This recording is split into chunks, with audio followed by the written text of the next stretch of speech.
age. The news cycle, it feels like things. I mean, obviously, a playoff series is different, right? It's 7 games, theoretically. It stretches out. Sometimes they playoff series almost start to feel too long. I mean, where it's like, oh my gosh, like, can they drag this out anymore? You know, the baseball playoffs feels that way at times.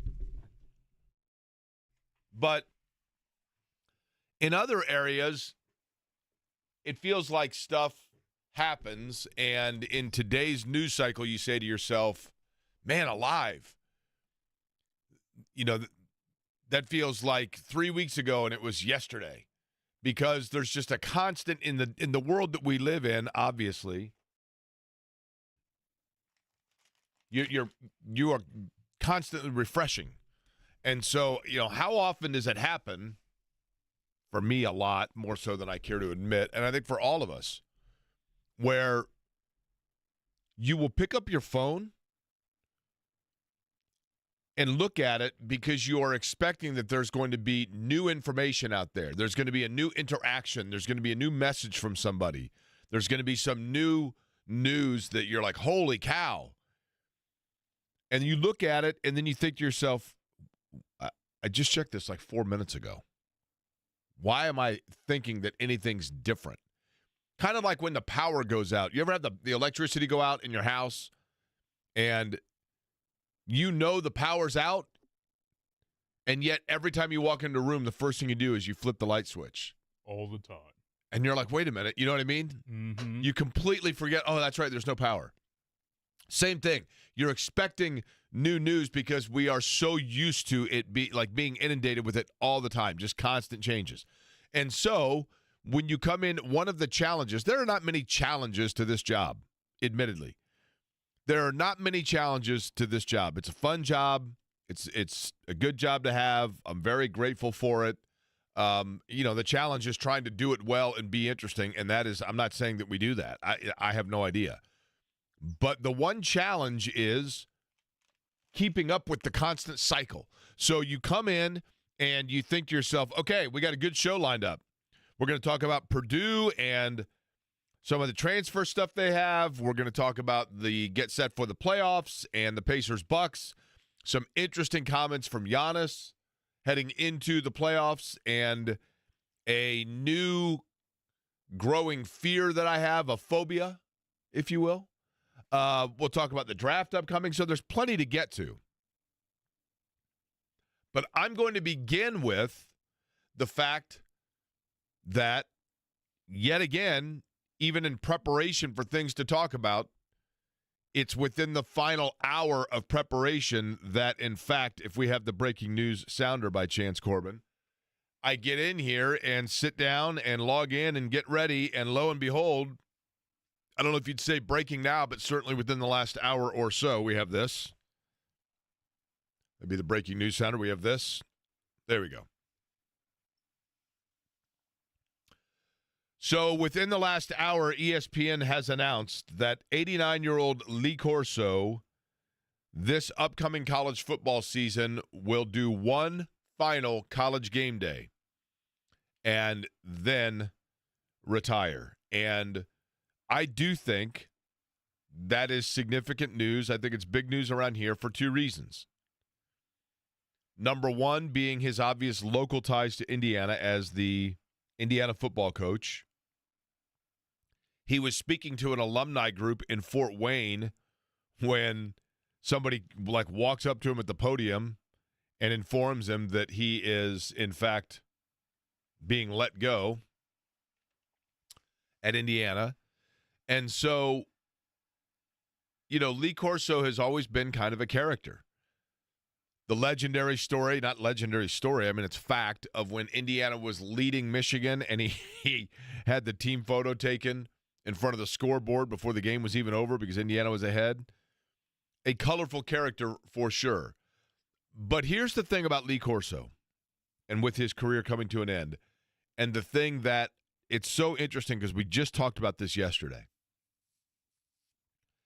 Each city has that person, and oftentimes it's just through longevity. has that person that has become a beloved, embraced, endearing, and oftentimes eccentric character that they themselves don't even know that they have an eccentricity, but it becomes a staple within that city. You know, I mentioned yesterday, Jack Buck in St. Louis, or, Marty Brenneman in Cincinnati. Or even, not even just broadcasting from a broadcast longevity standpoint, but having a colorful nature about them that people just latch onto. Harry Carey had it in both St. Louis and Chicago.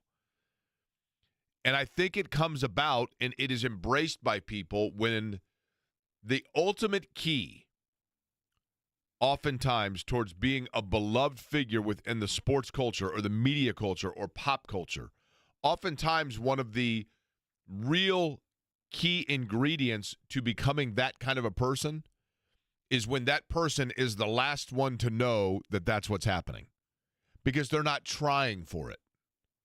There are certain people in media, particularly, that try too hard for the gimmick.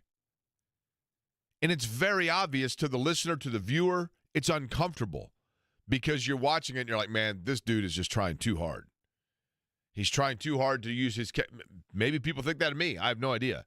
I'd like to think, one of the things about J&V that makes him the best at what he does is the fact that when you listen to J&V, you're like, yeah, that's exact. I talk to J&V every night, right, on the phone. What you hear on the radio, it's exactly who he is. Exactly who he is. I'd like to think that's the same of me. That what you hear on the radio, I'm just a dude. Like, we don't try to be something other than what we are. Now, we don't have the eccentricities. When you get somebody that has unique, colorful flair and character about them, that organically, that's the word I always use, that organically then exudes to the listener or to the viewer, and everybody starts to notice it. And they don't even realize at first that they're catching on to a catchphrase or whatever else. But people start saying, hey, do you happen to listen to so-and-so? Oh, yeah. And then they say the phrase back and forth, right? The person that's saying it, the author of it, oftentimes is the one that's like, man, I didn't even realize that I say that, or I wasn't intending for that to be a thing. The perfect example in this town, and we talked about it yesterday, is this, of course. Boom, baby! Perfect. We got to play that, I'm telling you, like, I'm going to make right now, and I don't think it's like trademarked or copyrighted or whatever else. I'm going to make a pledge to you, the people of Indianapolis. Every single time the Pacers win a playoff game in this postseason, and let's hope, amongst all hope, that that's like 28 times, right? But every time they win a playoff game, we are going to, before I say a word the next day, when the show intro runs, you're going to hear this. Boom, baby! Which will tell you that the Pacers won their playoff game. But the reason I say all of that is simply for this fact. Lee Corso, and after his coaching career, and he was a modest college coach. Navy, Indiana, he had moderate success in coaching. He was not. Nobody's going to confuse Lee Corso in his coaching acumen with Nick Saban or with Bear Bryant. Nobody is. But he was a colorful personality. He still is. He's living. A colorful personality. And when he did College Game Day, it simply was the whole idea and the love of, not so fast, my friend, and putting on the mascot head and just being a fun character. And he became everybody's favorite uncle or grandpa or dad or coach or whatever it may be. And it is a testament to him. Absolute kudos and absolute tip of the cap towards a tremendous broadcast career by simply, and this is the point, Lee Corso became a beloved figure amongst the college football world because he was Lee Corso. Not because he went out and tried to be a character. There are certain people you hear about that are on television, and then you hear people say, like, oh, man, off the air, they're nothing like that. I don't know Lee Corso, but I think he is 100% authentic. And that'll be appointment viewing in his final. And you know what? Kudos to Kirk Herbstreit in particular, you can tell the relationship, the respect that set has for Lee Corso. They are well aware that he is the guy, and they have a great respect for him. So to hear today that Lee Corso will do one more game day, and yes, clearly it was time. I mean, I think most people know that. It was definitely time, but they wanted to, I think, ESPN do it in such fashion that he would get, all the flowers and be able to enjoy all that comes with it. So that'll be coming up in August, but that news coming out today. Brian Newbert going to join us coming up 12:30 from Gold and Black. Purdue now has, theoretically, completed their work at the grocery store. Now, that's not to say that the transfer portal is totally done, and we'll get from Brian kind of where things stand. You never know. You never know because, again, we're in the wild, wild west here where there's going to eventually be some regulation here on all of this. I know that I've said this many, many times to you folks. And so there are players that are aware, and I get it. Doesn't mean I like it, but I get it. I understand why players want to go out and see what's out there and cash in while they can. And that means that there's going to be constant movement, and still, it may still be the case with the portal. You would like to think that Purdue's done. Indiana is continuing to build their roster. Purdue essentially is simply accentuating theirs. But Liam Murphy is the latest to commit to the Boilers. Happened a little after we were off the air yesterday. 6'7" shooter out of North Florida. You know who I would compare this guy to? Now, I'm not saying the same level of player. Please don't misquote me here or misunderstand that I'm talking about the same level of player. But if you watch the Miami Heat have an unbelievably accurate 6'7", 6'8" shooter named Duncan Robinson. Robinson was a Division III player that was an unbelievable shooter that eventually, at the end of his college career, went to Michigan, played at Michigan, shot the ball well, got an opportunity, got into the NBA, and he has not missed a shot since. A very good off-the-curl three-point shooter. Now, I'm talking about the elite of the elite when you're talking about that level. But the story for Liam Murphy, no, I don't think he's Duncan Robinson.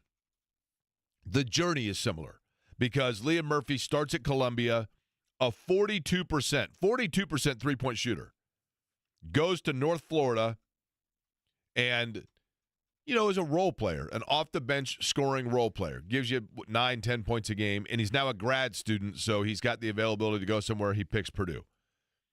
So you're looking at an off-the-bench situational shooter for the Boilers. I think yesterday I dove a little more into it after we got off the air because I think it really kind of came about just before we went on in terms of the official nature of it, of Omar Meyer, the 6'4".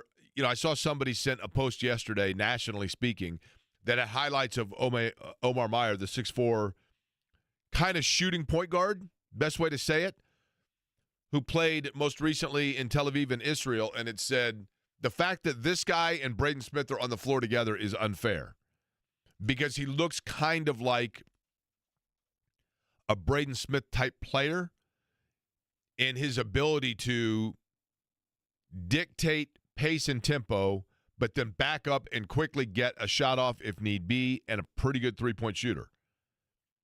Now, a little more size than Braden Smith, and younger, 18 years old.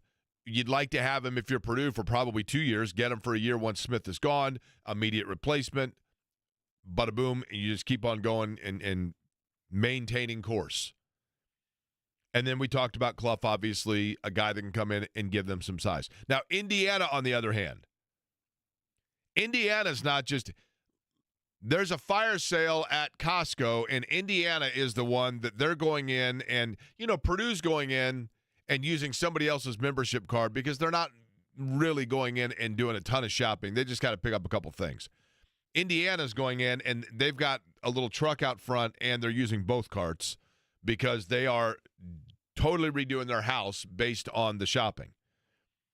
And that includes two more that happened since yesterday. Speaking of North Florida, a guy actually that's got 50 college starts, 15 and a half points a game, 6'6", can rebound a little bit. Josiah Miles out of North Florida. I assume I'm saying the name correctly. It's so funny because you look at this and you're like, oh, man, this is huge. They got a guy from North Florida, and so did Purdue. And then you think, well, did North Florida make a serious tournament run here? Did I miss something? But guys that are used to playing in college. That's the thing that I think Indiana's looking for. Indiana is having to start on the ground floor and build a roster and a program, and they're doing it with guys that have a ton of starts under their belt and have experience. You already know about Connor Enright, the point guard out of DePaul. You already know about Reed Bailey out of Davidson. Yesterday, the news, they got Lamar Wilkerson from Sam Houston, who's a 40% three-point shooter. Here's the other thing to keep in mind. Okay? They also got Conaway from Troy, who I mentioned yesterday. He committed right after we got off the air, the Sun Belt Player of the Year, and led the conference, I believe, in steals, also, 14 points per game. But virtually all these guys, and this is true for Purdue as well, for who Purdue got. But for Indiana, I think the thing that Darren DeVries wants is guys that can shoot. He wants guys that can shoot 4 and out. Just run, shoot, and literally have open threat space like all across the floor. Or open space threat, all across the floor. And I think that's what he's trying to accumulate in the roster. But I'm also, people need to be a little bit temper the expectations, because I always go back to this thought. Nothing against any of these players. And yes, maybe each of them is a player that was a better player than the place where they currently were. But when you get all excited and you're like, holy cow, they got the 2-time Sun Belt Player of the Year. Holy cow, they got a guy that shoots 40% from North Florida. Okay, but then why didn't you hear a lot about Troy, North Florida, etc.? I'm not saying that's the right approach to take, but there is an element, you got to temper your expectation a little bit, right? But this is what it's going to be, especially for Indiana, the way that they're rebuilding the roster. But Brian Newbert had a really good column, going to join us about 10 minutes from now, and we'll find out just where things, not only where things stand in terms of these teams and building the roster or complementing it in the case of Purdue, but where do we stand now in terms of the shopping spree, and why did, and this is what I love, Brian Newbert basically compared the NIL deal and everything that's going on to Matthew McConaughey and Wolf of Wall Street, which I love. 80s stock market, let's go, no rules. How long is this going to last? It's what we're in the middle of right now with the NIL stuff. And I'll let Brian explain what he meant by that when he joins us just a little bit. Pacers at Bucks, of course, coming up. Game number 1 on Saturday. I'm leery of saying this. I'm hesitant to say this. I don't want to say this.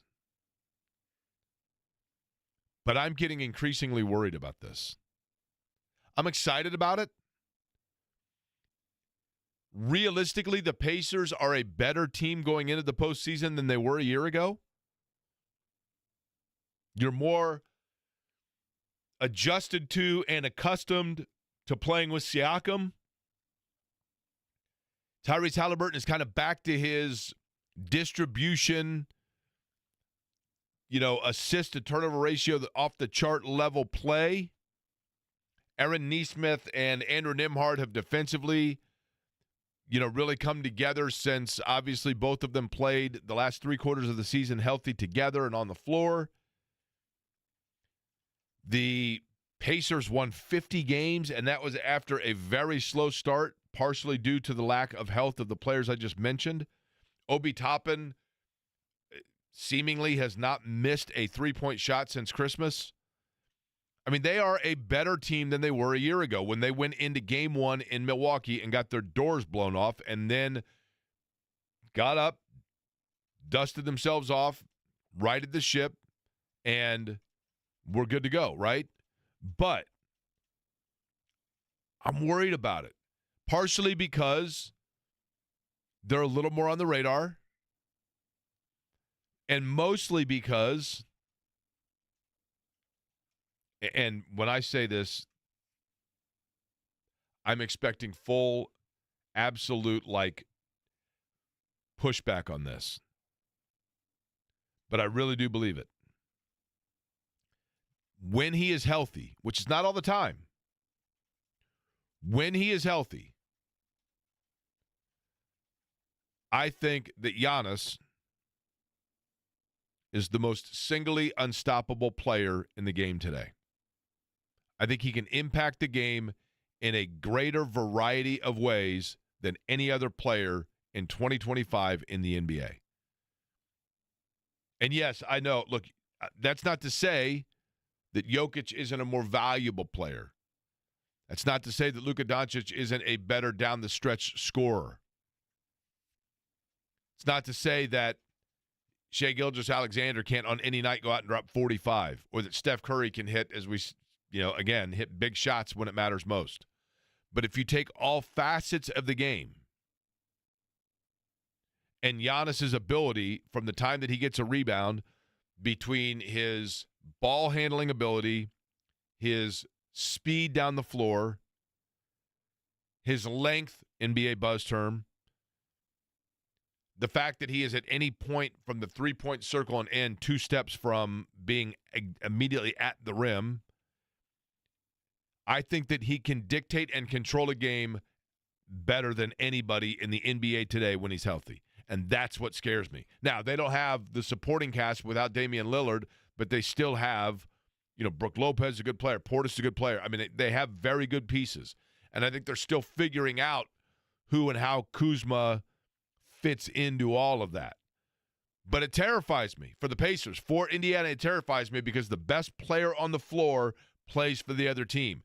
And when he is rolling and when he puts his head down and he's like, here we go, and he gets a lot of calls, admittedly, but he is a bull in a china shop. I don't know how Indiana necessarily contends with him. Aside from you have to limit everybody else and almost let him get his 35. But then you throw in that he's going to get 18 rebounds and 10 assists. I mean, he can single-handedly control games, and that's what worries the heck out of me. And something else that worries me about him is what he said yesterday. What Giannis said yesterday is where I was like, whoa, wait a minute. Literally like an alarm went off. That's not what I want to hear from him. I think the world of him as a player. I think the world of him as a player. I think the world of him when the Bucks won the title and he took the NBA Larry O'Brien trophy and was driving around Milwaukee and buying Chick-fil-A for everybody and seemingly was, and again, that was any athlete, any entertainer, the Hawk Tua girl, you name it. Everybody has their moment, and then a fatigue kicks in and people are like, they get real tired of it real fast.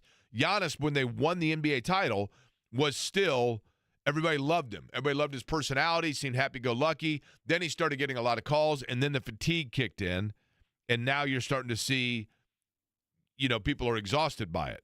And now they're like, no, he gets every single call. He does get a lot of calls.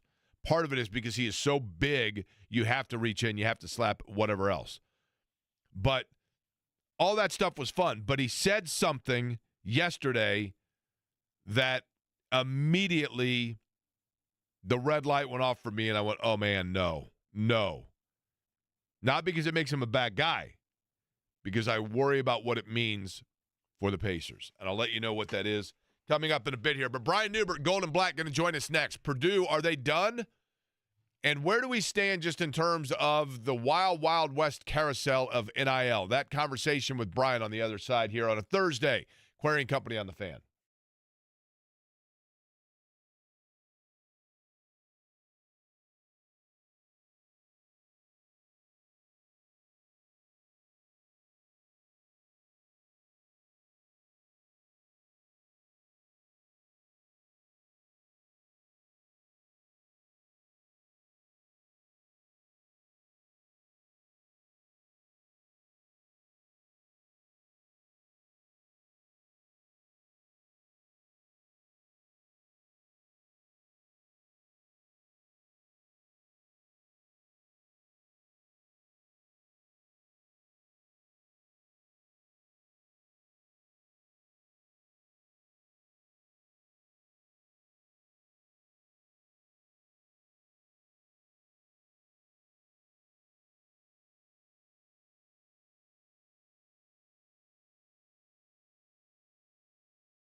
All right, let's call it right now, Corbin. Yes or no, as we're listening to Axl Rose, yes or no, Brian Newbert of Gold and Black has driven past and sought out Axl Rose's childhood home in Lafayette. Yes or no? Yes. Yeah, I mean, I have, every single time I'm in Lafayette, granted, right? We'll find out if Brian Newbert from Gold and Black, who joins us, and I'm sure thrilled to be doing so based on that introduction on the always busy and shockingly unsponsored guest line. Brian, yes or no, you have been to Axl Rose's childhood home in Lafayette? Honestly, I have not. I've lived here like 25 years, and I never even thought about it. I have heard Shannon Hoon's mother singing outside his old house, though. Really? So I guess that's my little piece of Lafayette musical nostalgia. Now, wait, does Shannon Hoon's mother still live in the area? Yes. Okay. I believe so. There's a great documentary, by the way, called All I Can Say, that is Shannon Hoon's mother helped put it together, where they basically just took all of his home videos for the last couple of years of his life. It's both fascinating and heartbreaking. Huge talent, Shannon Hoon, no question about it. All right, Brian, let's get to this. For goldenblack.com, you've written a lot of really good things about the transfer portal, NIL, all of it. And I kind of want to dive into a couple of different areas of this with you. But I'll begin with this one simply, and that is in terms of this, as I keep calling it, an accentuation of the Purdue roster via the transfer portal. Is Matt Painter now, barring something, unexpected, is Matt Painter essentially done at this point? Yes, I think they've filled every spot they needed to fill. I think they've actually done a really good job turning weaknesses this year into strengths next year. And I think you're in a situation now where you have the 15-man roster limit next year. And I just don't think that they're going to want an overpopulated roster. I think you've got the 13 guys you want right now, and you don't really need anything else. And even if you add something else, I don't know how you can play more guys than you have on your roster right now. So, yes, they are done. Okay, let me begin with this. In terms of the notable departures, I mean, Miles Colvin and Camden Heide, in terms of the loss of those two players, is there anything that those two guys brought to the table that Purdue, either via the current roster or the three players that are coming in, seemingly is not going to be able to replace or replicate? Well, on paper, the team Purdue has right now that it kind of finalized yesterday by adding Omar Meyer and Liam Murphy isn't the most athletic team in the world, and I think you lost your two best athletes in Miles Colvin and Camden Heide. How much that matters, I don't know. What you have done to this roster is you've drawn from positions of kind of log jams positionally, and move those assets to positions where you need it. You needed to get bigger, and you got Oscar Clough. You needed another ball handler, and you got Omar Meyer. And you had a bunch of guys at the 3 and the 4 there that, their situations weren't changing. Miles Colvin and Camden Heide were both really good players. They both had their opportunities last year to lock up their respective positions. They couldn't do it. And all the guys who were competing with them for minutes last year that put them in the positions they ultimately left because I can only assume because of that lack of a clear path to minutes, all those guys are back. So I just think that they have moved assets from positions of strength to positions of desperate need. And I think Purdue can't really replace those guys' athleticism. How much that matters next year, I don't know, but you have upgraded this roster all told. The one thing to me that's interesting, Brian Newbert is our guest, goldenblack.com, of course, where you read his work. Murphy and Clough, for those that are unfamiliar, we've talked a lot about him on this show, but, Murphy, you're looking at a guy that's a grad student, really good outside shooter, but in limited roles. I mean, it's not like he's a guy that's been a mainline starting player at both Columbia or North Florida. Clough, we know, is a big body, space eater, rebounder, rim protector. I think really going to help out Trey Kaufman-Renn to free him up a little bit. The one to me but those guys are older players. Omar Meyer is very interesting because he's 6'4". I haven't seen him a lot, Brian, obviously, right? But I'm going by what I read. A 6'4" player, but a young player, and one that has the ability to perhaps just take the torch from Braden Smith and continue in that capacity, but also at the same time, I think is one that you look at and say, if you get 2 years out of him, you're happy. Is that the wrong thought process or approach in regards to who Meyer is? Well, I think he's a true point guard. He does a lot. He's got a lot of the stuff Braden Smith has. I'm not necessarily saying he's going to come in and be as good as Braden Smith has been. Braden Smith's the best point guard in the country. That's a pretty lofty expectation to put on a guy coming in. But he's 18 years old. But if you weight that against the fact he comes from a professional organization, Europe, they just teach the game better than they do in the United States. I think that's an accepted reality. I think he's probably like a 20-year-old, 18-year-old in practical terms, and I think he'll step right in and help Purdue right away as kind of a backup right away to Braden Smith in a true point guard sense, and that's something Purdue lacked last year. Braden Smith showed he could play 40 minutes a game. Ideally, do you want him playing 40 minutes a game? That's the question Purdue's going to have to ask. But Purdue now has an alternative there. And then when Braden Smith's gone after next year, this guy slides right into that role, and he's comfortable in ball screen stuff. He's got a great feel for the game, and it's just a really big piece for now. But it might be an even bigger piece for later, because now that drop off that would have come from losing Braden Smith is dulled somewhat by having a guy who can slide right into that role here. So I think that was a really big deal for Purdue to get him, and he's probably ultimately an NBA draft pick, and you don't know how long you're going to have him, but as long as you do have him, it's a really, really big deal. Purdue covets having ball handlers all over the floor, and I think that's part of the reason some of the guys who left, didn't necessarily maximize that opportunity to really, really lock down their jobs this year and ultimately get the payout as upperclassmen in the program that I'm sure they would have preferred. Purdue's going to have ball handlers all over the place next year, and Purdue's going to have size next year, and Purdue's got a pretty complete team on paper right now. The only thing they're really missing is that kind of above the rim athleticism. How that really translates to wins and losses, I really have no idea. Probably not all that much, but it is the one thing elementally, which is not a word, but I'm just going to go with it. I like that word. From an elementary standpoint, or now when you say elementally, though, what you mean is in terms of the element of it, right? In term relating to elements, elementally. Right. Get elementally. Okay. Yes. Yeah, so in terms of that, I think the one thing that's missing is that above the rim athleticism. I don't think that that's really all that big a deal, but I think Purdue drew from that and added it to places where it desperately needed help. Purdue now goes from being prohibitively small in the post to being back to kind of its ultimate size era here, when you got Oscar Clough at 6'11", Daniel Jacobson at 7'3", you've got legitimate size again, and the trade-off taking away athleticism but adding to size is a huge net win for Purdue. Now, did you say that elementally is not a word, Brian? I don't believe it is, but I would have to check. Hang on. We got breaking news just in.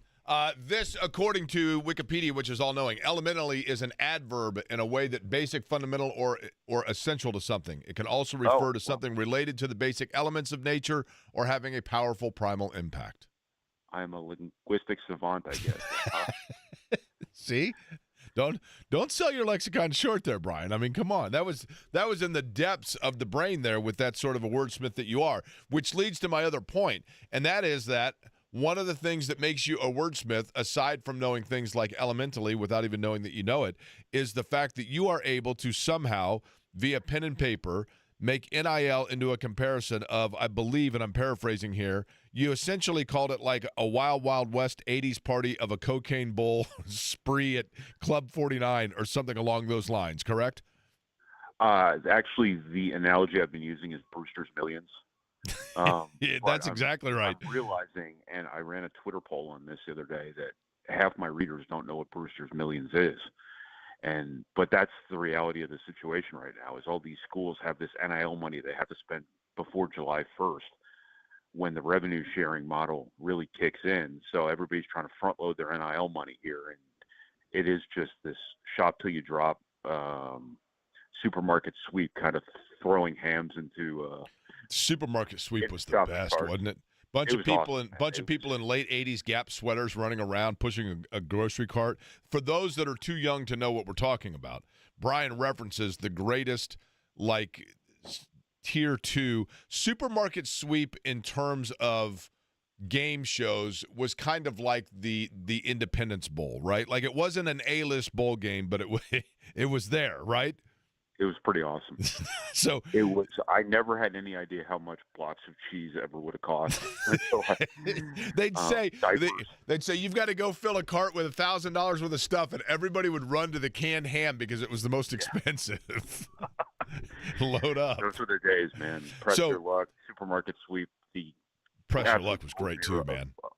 The absolute golden era of game shows. So, Brian, before I let you go, and I wanted to just kind of expand on this for our listeners. When we talk about, because I've referenced this as well, in the fact that I look at the kid at Tennessee, and as I keep saying, I don't like it, but I understand it. If you're a player, the time is now to cash in, because no one knows what's going to happen in terms of limitation or regulation that happens with this. And so right now, it's like, look, if it's a free agency spree, you've got to cash in if you have the opportunity. But can you kind of lay out for people what it is exactly specifically you're talking about when you say that revenue sharing is on the horizon and that's going to change things and that is necessitating this frenzy that we're in right now? Yeah, so the House case hasn't formally passed yet, but it's expected to, and everybody's moving forward as if it will, which means that athletic departments can set aside up to $20.5 million to share with their athletes and divide that money however they see fit between their sports and within those sports among their players. So there is a robust amount of money being set aside here to put athletes on de facto salary. The people in your city and at the NCAA probably don't want to hear the word salary because it kind of implies employment, and nobody wants to use that word. But these athletes are going to make de facto salary, and that's the model that takes hold July 1st. Now, there will still be NIL stuff, but theoretically, it's going to be policed. It's going to go through an auditing firm and accounting firm, and anything that's unsavory or seems unsavory will be vetted by this NCAA enforcement group. This is all in theory. I mean, it's perfectly natural to have healthy skepticism about this because, all due respect to the NCAA, they try very hard, but they haven't been very potent over the years in their enforcement of their existing rules. But long story short, July 1st, payments from school to athletes start.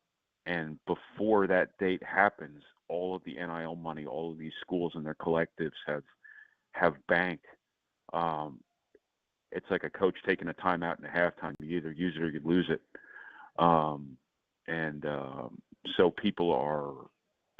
So any available players marketplace right now is extremely inflated. So when you see Tennessee's quarterback shake down Tennessee the way he seemed to try to, that's probably a specific instance of this moment in time, and maybe not necessarily something that's going to happen every year very often. It very well might when the University of Tennessee is determining the amount of money they are going to directly pay their players.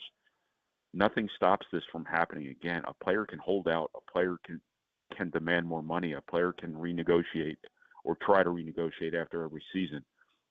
That's just kind of where things are now in college sports. This is professional sports light, and I'm not even sure light because some of the money people are making out there is more than you'd make as a pro. Brian, are they going to have to also, and I have no idea if the NCAA can do this, are they also going to explore the, back in my day, but there was a time where if you transferred from one school to the next, you had to sit out a year, and then you could only transfer once.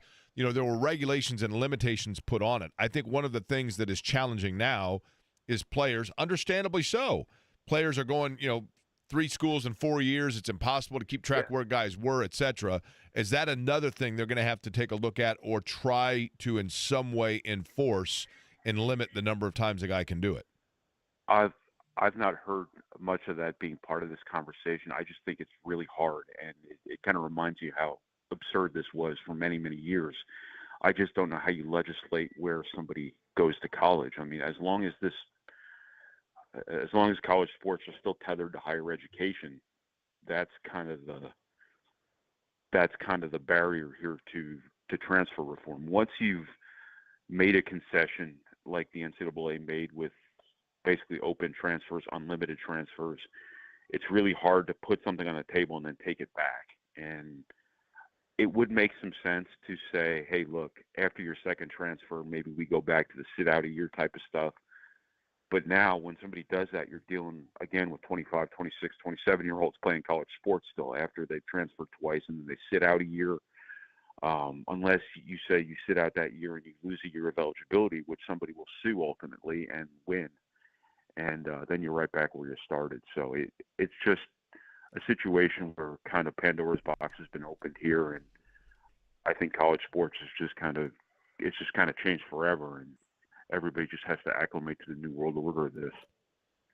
Oscar Clough, Omar Meyer, Liam Murphy, all in for the Boilers, goldenblack.com, and Brian Newbert, who has been all over this from day number one with your best coverage in terms of keeping track of all of it, and Matt Painter's group, and then, of course, heading into football season as well.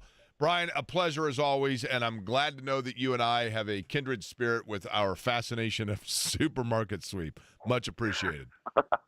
Always a pleasure, Jake. Thanks for having me on. All right, Brian Newbert joining us on the program. A little heavy here. We'll take a quick break. We'll come back. I'm going to tell you what Giannis said.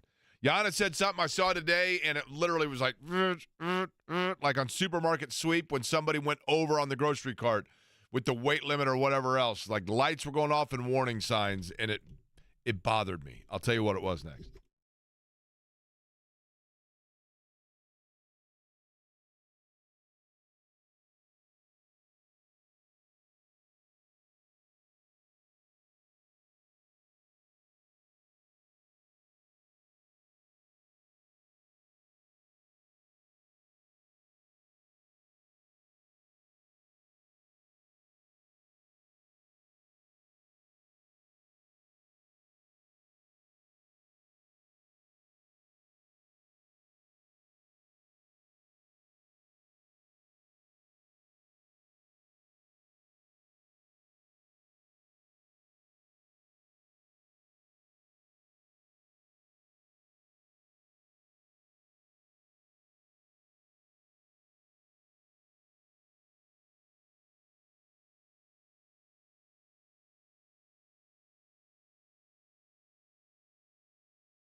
Jake Warrior here, along with Corbin Lingenfelter, filling in for Eddie Garrison, very capably doing so, may I add.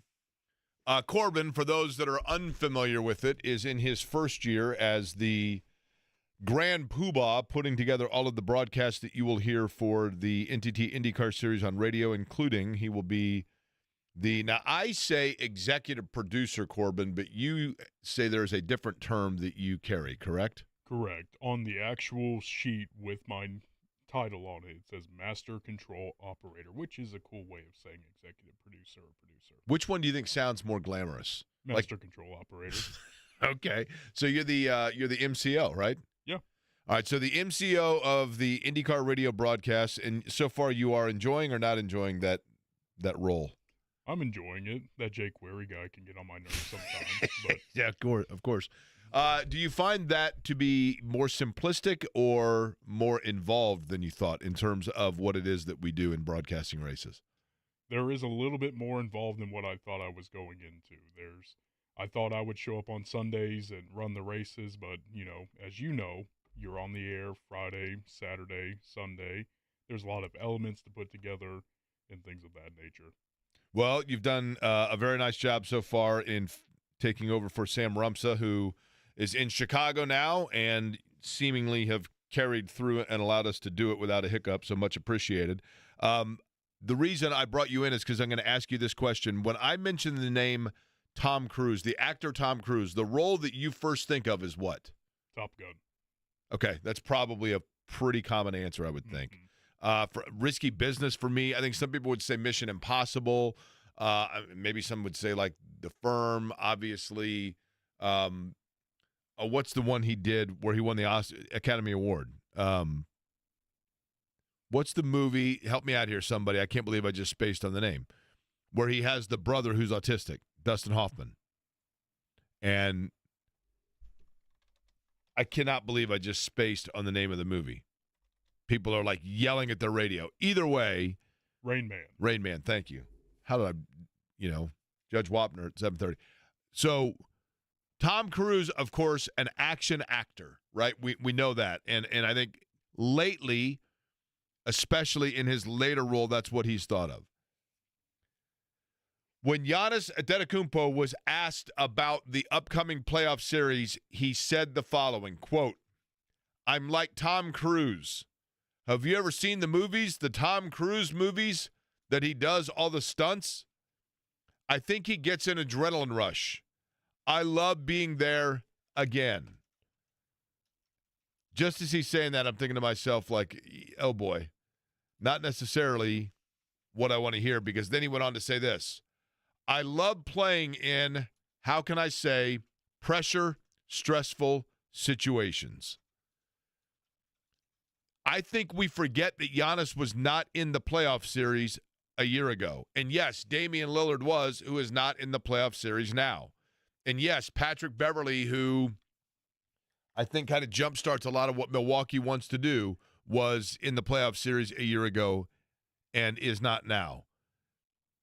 But for Giannis to say, I get an adrenaline rush essentially off the pressure-packed, stressful situations. This is a guy that dropped 50 in an NBA final deciding game. And it worries me because I think as good as Indiana is, and I think the Pacers obviously are very, very good, and I know that over the course of the year, Milwaukee got 3 of 4, but you look at it and you say, well, several of those, Indiana was coming off a back-to-back, Milwaukee was not. I mean, there are several things that go into play there. A lot of factors with that. I don't know that that number is necessarily translates into the postseason. But when you hear Giannis talking about embracing the pressure in the moment of a Mission Impossible, that's not what I wanted to hear, because not saying that the guy isn't already, clearly a great player, but just to be reminded of it and see it in print and in word of the fact that he knows the challenge ahead worries me. I think it's a tough matchup. But how does Indiana counter that? Tony East will join us to discuss that and more when we return here on Corey & Company.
Mention it. Chad Buchanan on with him today. Pacers Bucks getting set. Game number 1 on Saturday. Game 2 will be on Tuesday. Mary J. Blige takes Cambridge Fieldhouse on Monday. Joining us now to talk about that and more from, of course, Forbes, amongst other places, Tony East joining us on the program. You hear him regularly on this radio station. Tony, I'll begin with this. The more that I look at this series, the one thing from an Indiana standpoint that makes me uneasy is when he lasers down and gets focused and is healthy. Giannis is certainly capable of overtaking a game. What does Indiana defensively do to counter him, especially when he is a guy that not only is healthy, but let's say is operating the offense from the time he gets a defensive rebound in transition? First of all, I got a kick out of you saying, yeah, Mary J. Blige concert Monday, joining us to talk about that. I could not help you with that. That's right. Diving into that. Yeah, the thing about defending Giannis is that you don't guard him with one guy or one strategy, even in one game, right? Like we've seen the Pacers double him in the post a lot this season, and he has this like post fadeaway jumper that goes in all the time. That's hard to do, but you got to try it. They have done the wall strategy against him this season where the guy guards him and there's two guys right around him at the elbows who try to scream out to shooters as fast as they can. But, Giannis's passing is better this year. They can try to pick him up full court, but good luck. That guy can run, end line to end line in 4 steps, 5 steps or something, right? And now that he's got all these extra tools in his bag beyond all the stuff he was already good at with his immense rim pressure and scoring. I mean, he scored 60 whatever against the Pacers last year. You can't just defend him with, okay, Siakam's on him to start the game. That's our guy. Or Neesmith's on him. You have to have a multi-player effort to do it. And now that the Bucks have better shooters, that's hard to do. But that's what it's going to take to me is creativity and showing him different, unique looks throughout a game that make it so he has to, even if just for a half second, stop and think every possession, right? What is this defense? How am I going to try to break it down? Or what is this? What do we need to do differently as a team? Because if he gets comfortable or if he just feels like he can get to the rim whenever he wants, which is possible, he's done that in the playoffs before, this is going to be tough for the Pacers, right? That gives the Bucks an immense offensive floor for the Pacers to have to keep up with. And I don't know that there's just one answer. It might even require going into the golf bag and pulling out a Jarris Walker a little bit, not because you're so psyched about trusting a young player, but because you need the size to add another body onto defending Giannis at times. Obviously, Giannis being the best player on the floor, right, when he's healthy, is advantage Milwaukee. Tell me where there's advantage Indiana. Players 2 and 3 and maybe 4, especially without Dame. I mean, last year we saw that the Brook Lopez, Bobby Portis front court, and they might not both start together and Giannis is back and that changes the front court dynamics. But one of them had to chase Miles Turner picking pops, and Turner shot it very well against the Bucks and the Knicks and everybody in the postseason last year. The other one had to chase Siakam and his little speedy plays in the post. And I don't know if people forgot this, but Siakam was the best player in the NBA through 2 playoff games last year. He destroyed that Bucks front court, and that is where I think the Pacers need to get their advantages. Is just their best players have to be very crisp on offense, right? One of Siakam or Turner is going to have something available to them. I would guess the series starts with Giannis guarding Pascal Siakam. That's what the Bucks did a lot this season. So you don't want to just put Siakam in all these actions or anything like that. But if you do and the Bucks switch, great. Get it to Siakam in the post with a small guy on him. I thought the Pacers were a little too resistant to that during the season. If Brook Lopez is guarding Turner, Brook Lopez is a good player. He's not the fastest guy getting out to those threes, right? Really make sure to keep Turner focused in on getting behind the line. And then also, who's guarding Halliburton at all, right? That leaves Taurean Prince, Kyle Kuzma, and Ryan Rollins as the Bucks starters on him. In theory, Prince is the best of those guys, but then one of them, Harden Neesmith's going to have a lot of openings. I'm talking too much to say there's going to be some matchup advantages for the Pacers just in the starters versus starters minutes, and they have a lot of talent there. I mean, the starters scored well against the Bucks all season. The Pacers bench is what struggled against Milwaukee. So if the Bucks don't change their 5, someone on the Pacers is going to have a matchup advantage in a way that maybe the Bucks want to switch it, maybe they're doing something else, but that will allow the Pacers to get into their actions and play the way they want and get good shots for somebody and potentially one of their best offensive talents. And that's where I think they should feel good about, especially last year, they played their style, had a balanced offense, and still scored pretty easily. I think they'll be confident they can do that again, but they've got to guard enough to get up enough stops to make that an advantage. Tony, did you feel like let me rephrase that. Let me tell you how I felt in the last 3 weeks, maybe month of the year, and then I want you to tell me why I'm wrong, okay? It felt to me like in the last month of the year, the Pacers, I'm not going to say that they went away from Siakam, but that they were not as consistently reliant on or as consistently getting him involved. Maybe it was because other players were starting to rise up a little bit. But it seemed to me like at times they kind of got away from the 1-2 aspect you can get with Siakam on the low post of what you're talking about, and that they would have to kind of reintroduce that against Milwaukee. Am I wrong? Yeah, they certainly, like, he didn't play as well, I thought, the last month of the season. Maybe that's a fatigue thing. You know, he didn't play in that Denver game. He didn't play either of their last 2 games. Maybe it was, I think it's a little bit of the, okay, Halliburton's looking great again, right? All NBA level for the last month plus of the season. Aaron Nesmith had this huge surge as a scorer off the bounce, like not just as a shooter. And, you know, they just had a lot going for them offensively in a way they didn't need to go to him all the time. But I certainly felt that there was a little less, you know, of him, whether that was just his own efficiency, right? You could see in the percentages on a game-to-game basis, it didn't feel like he was making as many shots for whatever reason, like that they didn't get as many of those early, he just runs the floor in transition, he's being guarded by a guard, they throw it into him kind of thing. And, you know, that's where I think the Pacers need to go to that against the Bucks. The Bucks, not a great transition defense team. They've gotten certainly better under Doc Rivers. Like, if he's got a guard on him, they've got to get it to him in the post. And so I agree that it felt like a little bit of a shift away from him, but I don't feel like it was an intentional strategic thing of, no, we can't play through this guy as much. It was the ascent of others, the, you know, fatigue of Siakam, which is not a good thing, you know, that he had to go through that, but he's had a week off now, and just kind of general season changes that come with a team, you know, recapturing a different month-to-month identity. They found ways to win. Siakam hit big shots down the stretch of a lot of games, and, like, I think after last year, they absolutely should be confident he'll be great in a postseason setting, but certainly a shift for lots of reasons in his involvement or efficiency when he was involved, and how that shakes out against the Bucks, especially with Giannis playing, will be fascinating.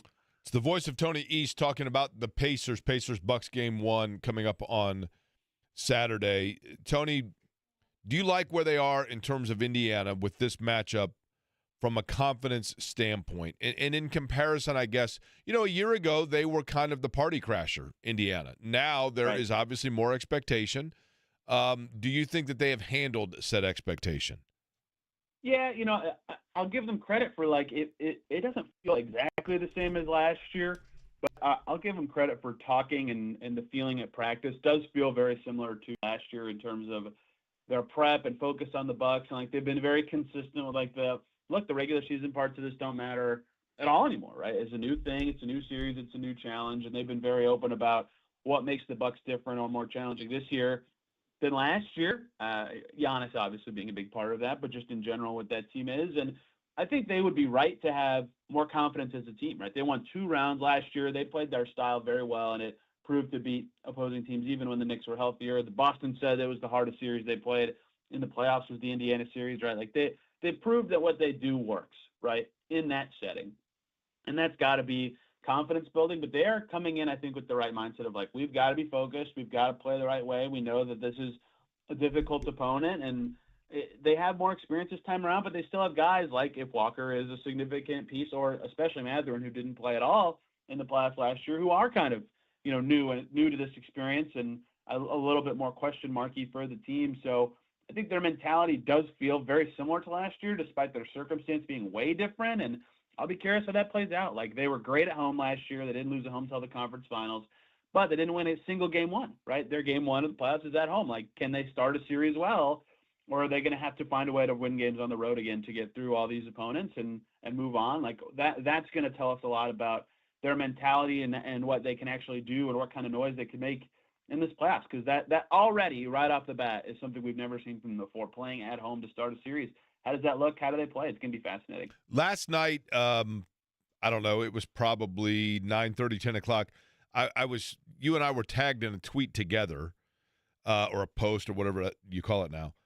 where I didn't even realize they were playing. I'm not going to lie to you. And then I guess the Kings were down like 40, and so somebody was like, yeah, the dumbass on the fan said that this was the team to take a look at, and they were attaching me.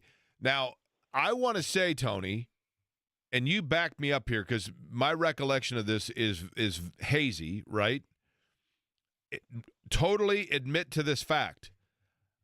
I like the moves that Sacramento had made, and I think they have very good players on their roster, some of which were still molding and meshing in with figuring out how to play. I think that Malik Monk maybe is kind of a curveball to that. But if I'm not mistaken, we were talking about teams heading into this postseason that could utilize that towards growing towards next year, and that I thought that Sacramento, with the moves they made next year, could be a team to look for in the West. Yes. As opposed to this year.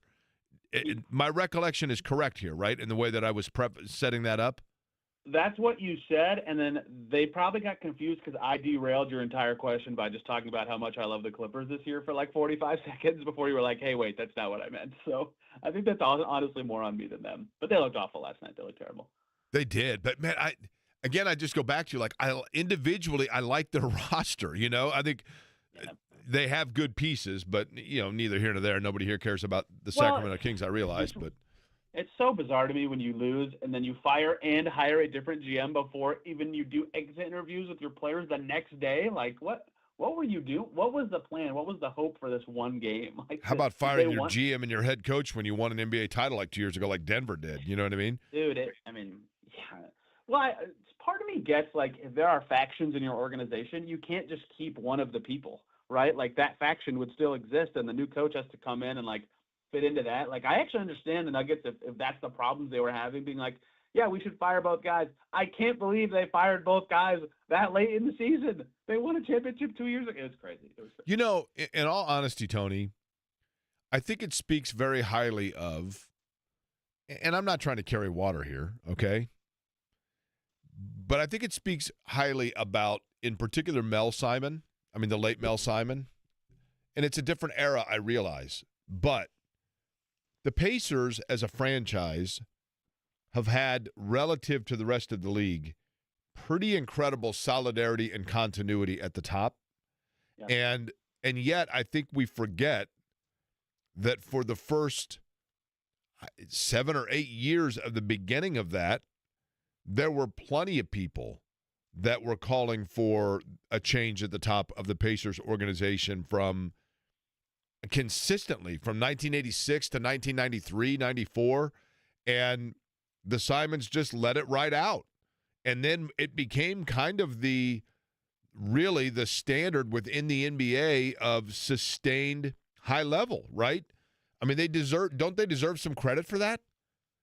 Yeah, I think one very important thing for a franchise to have, obviously an owner who trusts his people to make the decisions is a big deal, but like synergy between your coaching staff and your front office is like actually kind of it's not rare, but it's hard to get, right? Like there's a lot of people who want to think about these decisions on every team, and there's a lot of, you want like diversity of thought, certainly, but you want everybody on the same page as well, and that's hard to do. And that was the first time I ever got to ask Herb Simon a question on the record. Like, I asked about his relationship with Kevin Pritchard, right? Because that to me is the most interesting part of this, is like, if that relationship is solid, that's great. That's going to lead the organization so well because you get that synergy and you get all those people on the same page. Like, that makes it easy to go down whatever path you decide to go down. If everybody's on the same page about what you need to do or what it takes, like you just saw it go wrong with Denver, but it always feels like in Phoenix they're firing people because there's so many like differences in expectations and who should be involved on a basketball perspective in those expectations. And yes, I agree with you that even back to the Walsh days or whoever you want to say, the Pacers have been very good about that and like being on the same page from coaching to leadership. It's not all the time, right? It never is, but I think that's been a beacon of stability, as you said, for them, especially of late. Do you think there's anybody in the NBA right now that's a fan that, when I look at the playoff bracket, this happens in the NCAA tournament. Tony East, our guest. Every year when the NCAA bracket comes out, there is some team that you look at and you say, wait a minute, how is New Mexico a 3 seed? You know, some 28-5 team that you didn't hear about all year, right? Yeah. Is that this year's Houston Rockets? Does anybody know that they're the 2 seed in the West? Oh man, I mean, no one knows that because their best player is Şengün, probably. I think that would be the answer. And like, But they got a bunch of good young players, right? Yes, that's exactly right. And Ime Udoka has been a great coach for that team. I don't know if he will win Coach of the Year, but to me, if they have one All-Star who barely made it and no other award winners in any category, like how do they not have the best coach if someone can guide that group to what they win 51, 52 games and like the 2 seed in the West? They're gonna have a tough series with Golden State, but like, man, they're good and their style's so unconventional. Like they dominate the possession battle so much. Their rebounding is crazy good.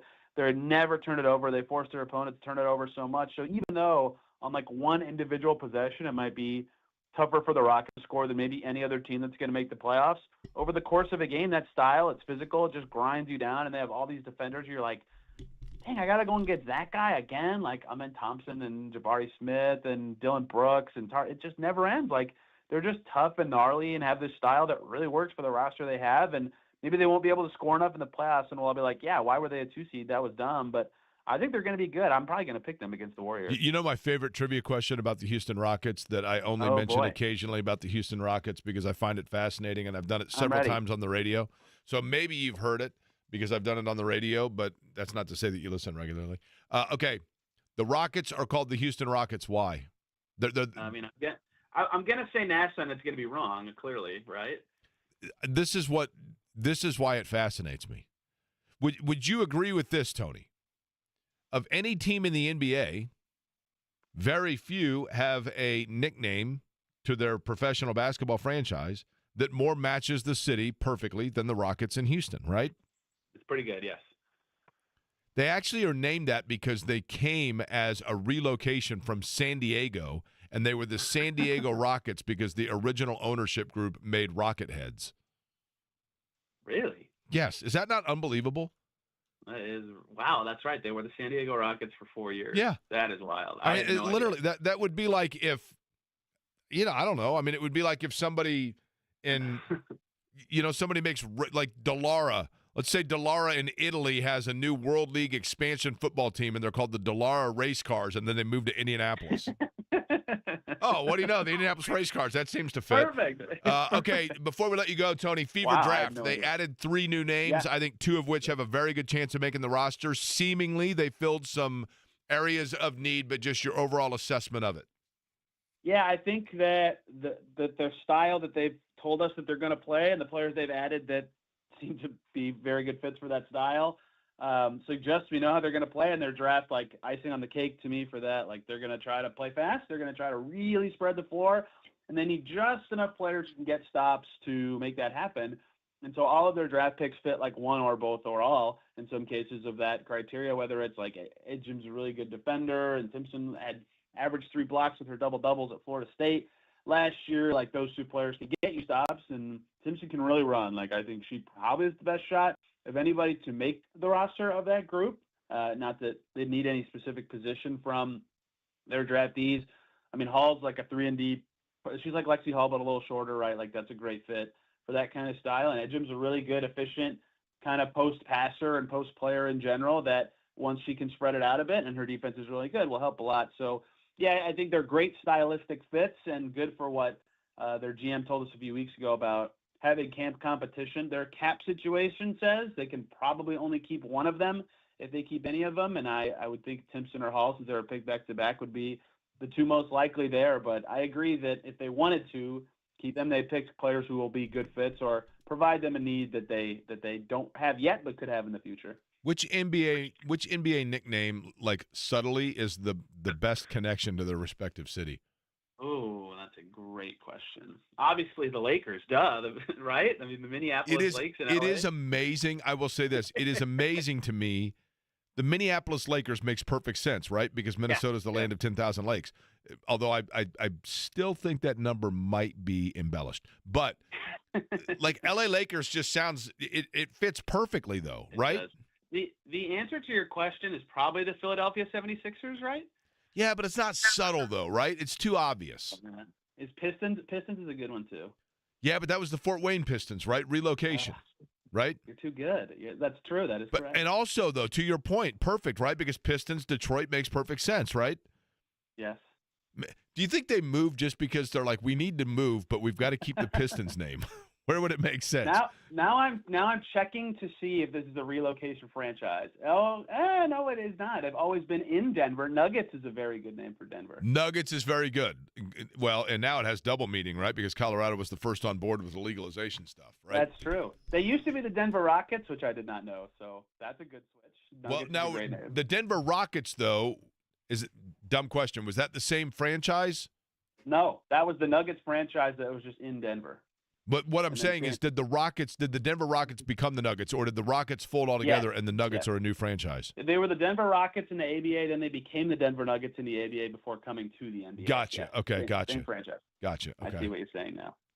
Portland Trailblazers, did they relocate? That's a good name. Well, Trailblazers is good because that goes obviously from the Oregon Trail and just the Lewis and Clark exploration of the West, right? Oh, that's been the same name and franchise and location since inception. And that's a good one. And that's, you know what, Portland Trailblazers, best logo, best original logo. It is really good.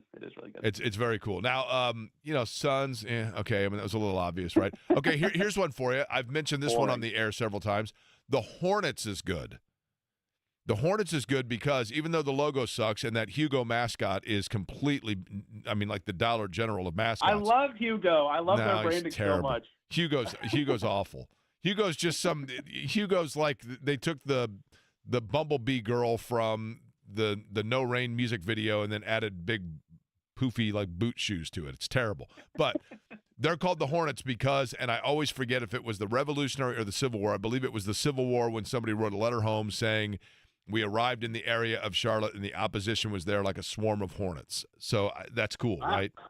I didn't know that. Yeah, that aspect is actually pretty cool. I should know. And then Pelicans, I realize that Pelicans are like the state bird of Louisiana, but they're big and goofy, and like nobody's afraid of a pelican. That's a terrible team name. Totally. Did you hear this? They were originally like considering being the New Orleans Brass. That would have been an awesome name. That is a very cool name. But then, and imagine the rivalry with the Utah Jazz. Utah should have given up the Jazz to New Orleans and then changed their own name. Correct. Yeah, but then what do you become? Like the Salt Licks? You know what I mean? The Mountaintops? I mean, the Mormons is probably non-PC. I don't think you can go with that, right? Yeah. No. But anyway. All right, well, and certainly not the caffeine. I mean, you can't call them that in Utah, right? Tony, we appreciate it as always, man. Yeah, thanks for having me, guys. All right, Tony East joining us on the program, and I'm sure thrilled to be doing so from Forbes. The Clippers started in San Diego, right? The Clippers that was originally the Royals. No, I'm sorry. The Royals are the Kings. The Clippers were the Buffalo Braves, and then they went from Buffalo, and they ended up in San Diego as the Clippers, and then the L.A. Clippers. Now, Corbin, do you know what a Clipper is, aside from a guy that cuts hair? Something to do with a boat. Correct. It's a ship. So I'm assuming that San Diego, because of the Navy ports there, is why they were the Clippers. See the things you learn on this show? Like, this is the stuff, again, it's just the brain droppings that keep me awake at night where I just sit there and I think to myself, oh, okay. Going to be a special guest here on Saturday. As big a name as you can get, as a matter of fact, when it comes to the respective sport. We'll tell you who it is coming up, and Rhett Lewis is going to join us to talk a little NFL draft, that in the 2 o'clock hour. Do the Colts have a surprise waiting for you at number 14? We'll explore.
Adam Silver, the commissioner of the association, planning to be at Gainbridge Fieldhouse Saturday for Game 1.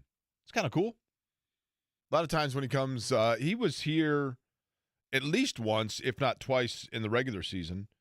I know that he was doing a radio interview with Pat Boylan when I realized he was there. Interesting that when Adam Silver comes, he doesn't sit courtside. Like, if you were the commissioner, wouldn't you be like, yeah, I'm going to sit on the floor mid-court? I guess he's smart enough to know that should be reserved for the paying folk, if you will. But he will be here for Game 1. Somebody else said Orlando Magic, good name. Yeah, for sure. I mean, when Orlando was given an expansion franchise, that's solid for certain. I would like to come up with a new segment on the program. I don't know, Corbin, I will leave it up to you. And by the way, for those that have written in or asked, yes, this is Corbin's real voice. The definition of authentic. Corbin, you are native to and the pride of what area in terms of your hometown? Johnson County. And that would mean that you graduated from which high school? Whiteland. And then you were obviously there from there to the University of Indianapolis, correct? Correct. Did radio in southern Indiana, right? Correct. And now you're here, and I think Mark Boyle said that you have the voice of Darth Vader. Is that right? That is right. And this is your natural voice, right? Yes, it is. What was your voice like when you were a little kid? Did you have a deep voice for a little kid as well? No. Really? All of a sudden? Really? Okay. Fair enough. Well, anybody that is claiming that is not a real voice is not sitting right across from him as I am right now. So as real as it gets. But I'm trying to think of what we would play for this. There needs to be an intro for this because it happens in sport. There is somebody in sport right now that totally has exhausted me. I'm done with it.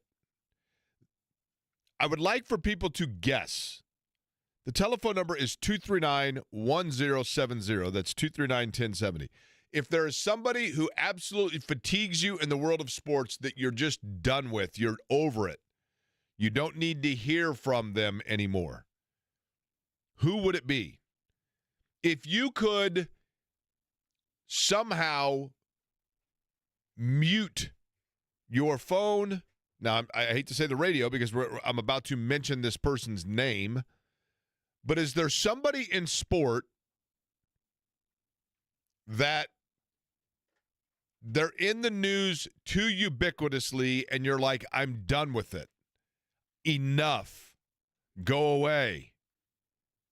Now, seems a little bit hypocritical.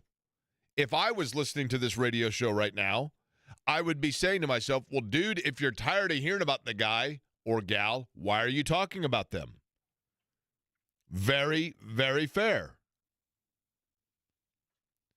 So I'd like for people to guess or tell me who it is that they're fatigued with. I remember on this show, when I did the morning show, actually, so on this station, at one point, we did a moratorium on Jonathan Taylor. I was like, we're not going to say Jonathan Taylor's name. We called him Twiggy.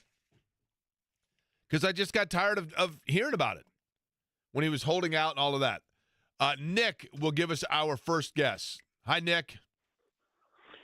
Hey, Jake. How are you? I'm well. Yourself? I'm doing great. You sound like a nice guy, Nick. Have you called the show before? I have. Okay. And are you working today? You hanging out? What are you doing? I'm retired, so Oh, man, what a no. life. How long you been retired? Yep. Since January. Really? Well, Yeah. Congratulations on the retirement. Have Thank you taken any good vacations since you retired? Aspen, Philadelphia. Yeah, so a couple. Okay, and then let me ask you this real quick. What do you find yourself doing in retirement more, and what do you find yourself doing less than you intended or expected?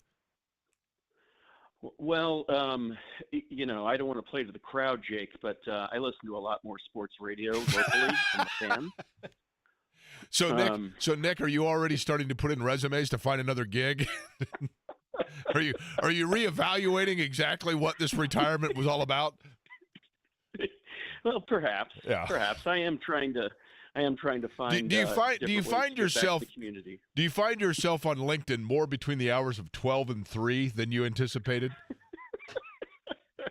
No, it's the 10 to 12 spot that is the one that I try to avoid. I appreciate that. Seemingly, that's a compliment, so I appreciate that. All right, who is your nominee for who you're just completely exhausted by? Screamin' A. Smith. Yeah, I get. Look, he does a really good job of keeping himself in the news, right?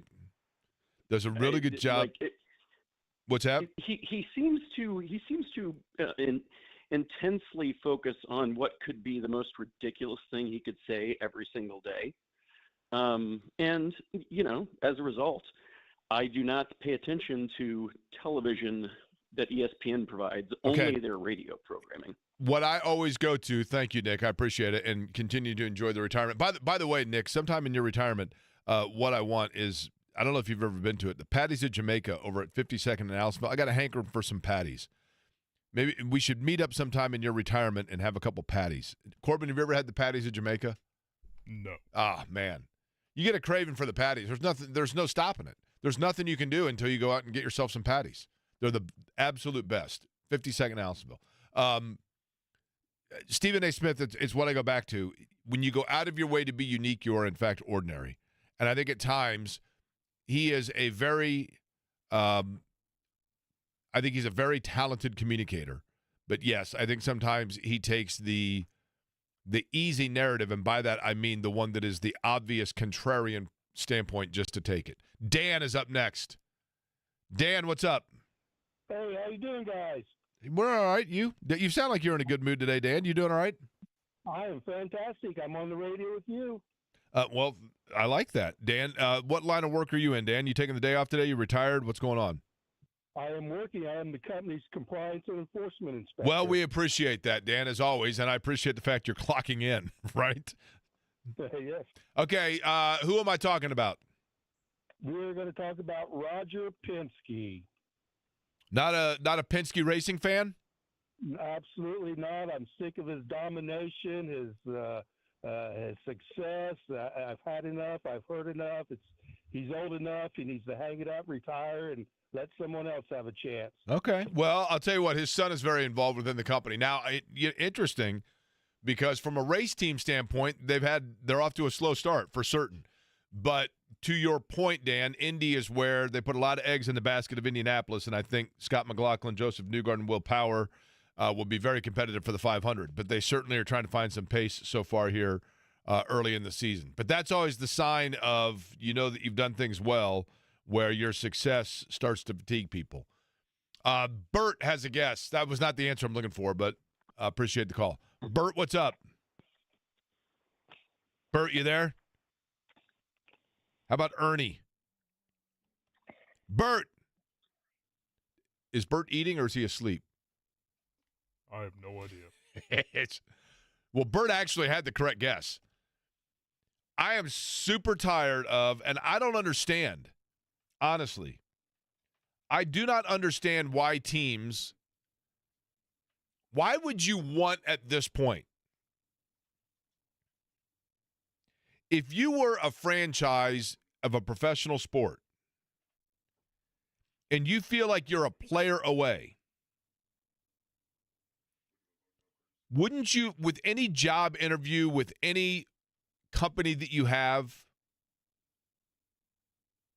wouldn't there be a criteria where you do what's called checking references and looking at precedent?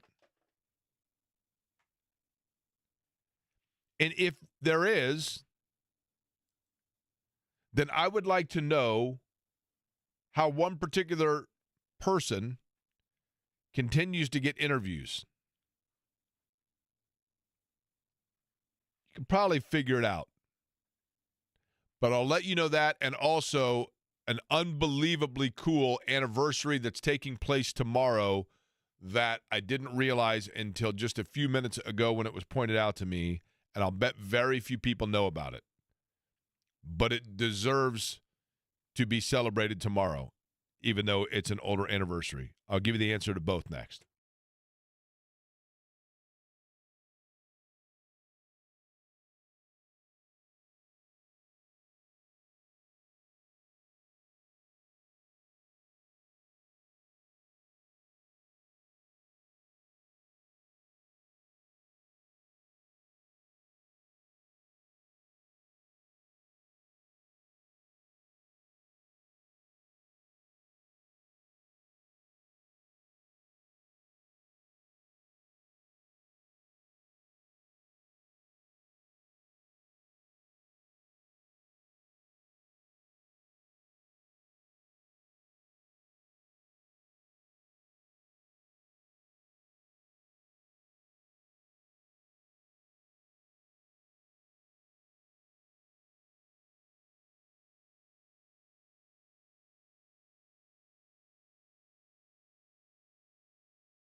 Rhett Lewis is going to join us about 15 minutes from now. We'll talk a little NFL draft.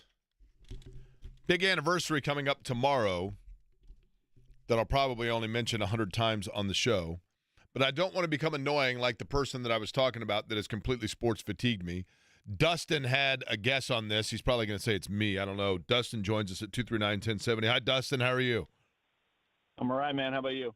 Now, you sound, Dustin, I'm good, thank you. You sound subdued. Everything going okay? You in a good mood today? Oh, yeah, we're great, buddy. We're great. Okay. All right, you got a guess for me? I do. It's probably Aaron Rodgers who you're talking about, but I'll do you one better. Okay. I'm getting real tired of Pat McAfee. Okay. For what reason? He's just gotten really pompous lately. Kind of diva-esque. I didn't like how he handled the Colts drama with AR last year and everything around it, and Rodgers is starting to lean off on him, if you know what I mean. Yeah, I think it's interesting, Dustin, because obviously, I've known Pat McAfee for a long time, right? I think all of us in town have, but I've worked with him on a number of occasions and have always enjoyed him and found him to be a good guy. I do notice, though, it seems to me, Dustin, if you don't mind me asking, Dustin, how old are you?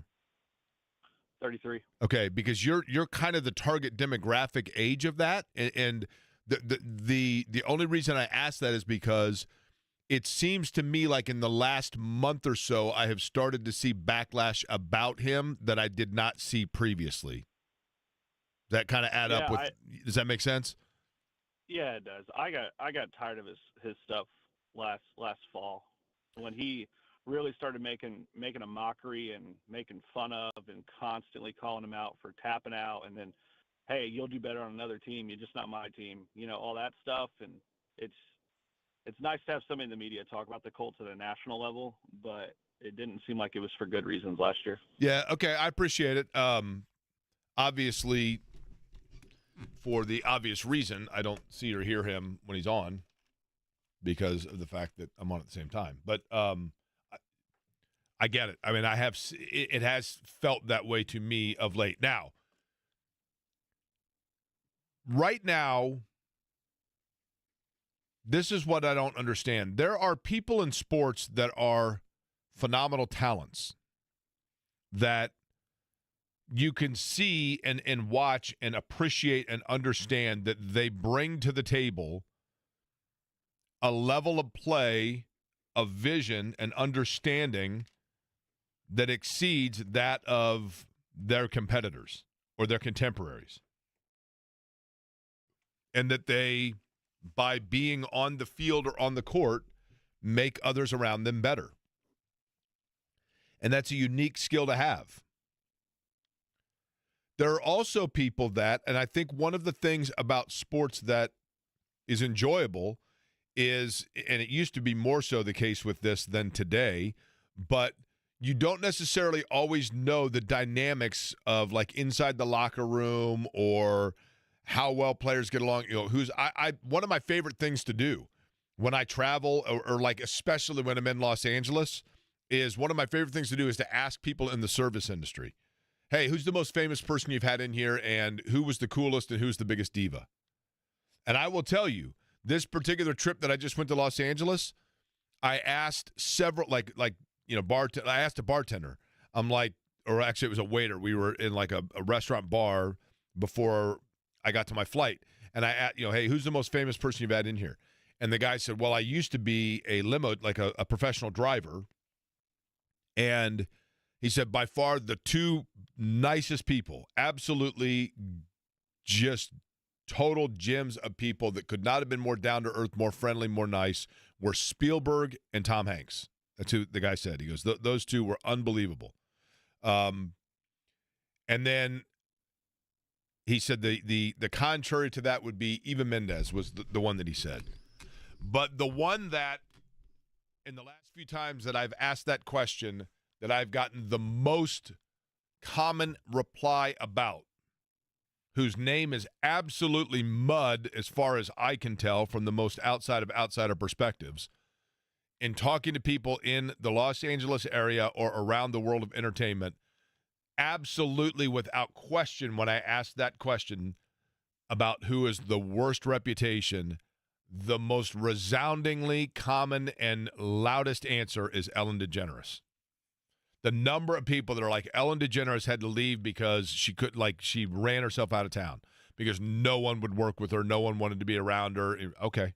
But from an athletic standpoint, there are players that you see that, Ellen DeGeneres is a great entertainer.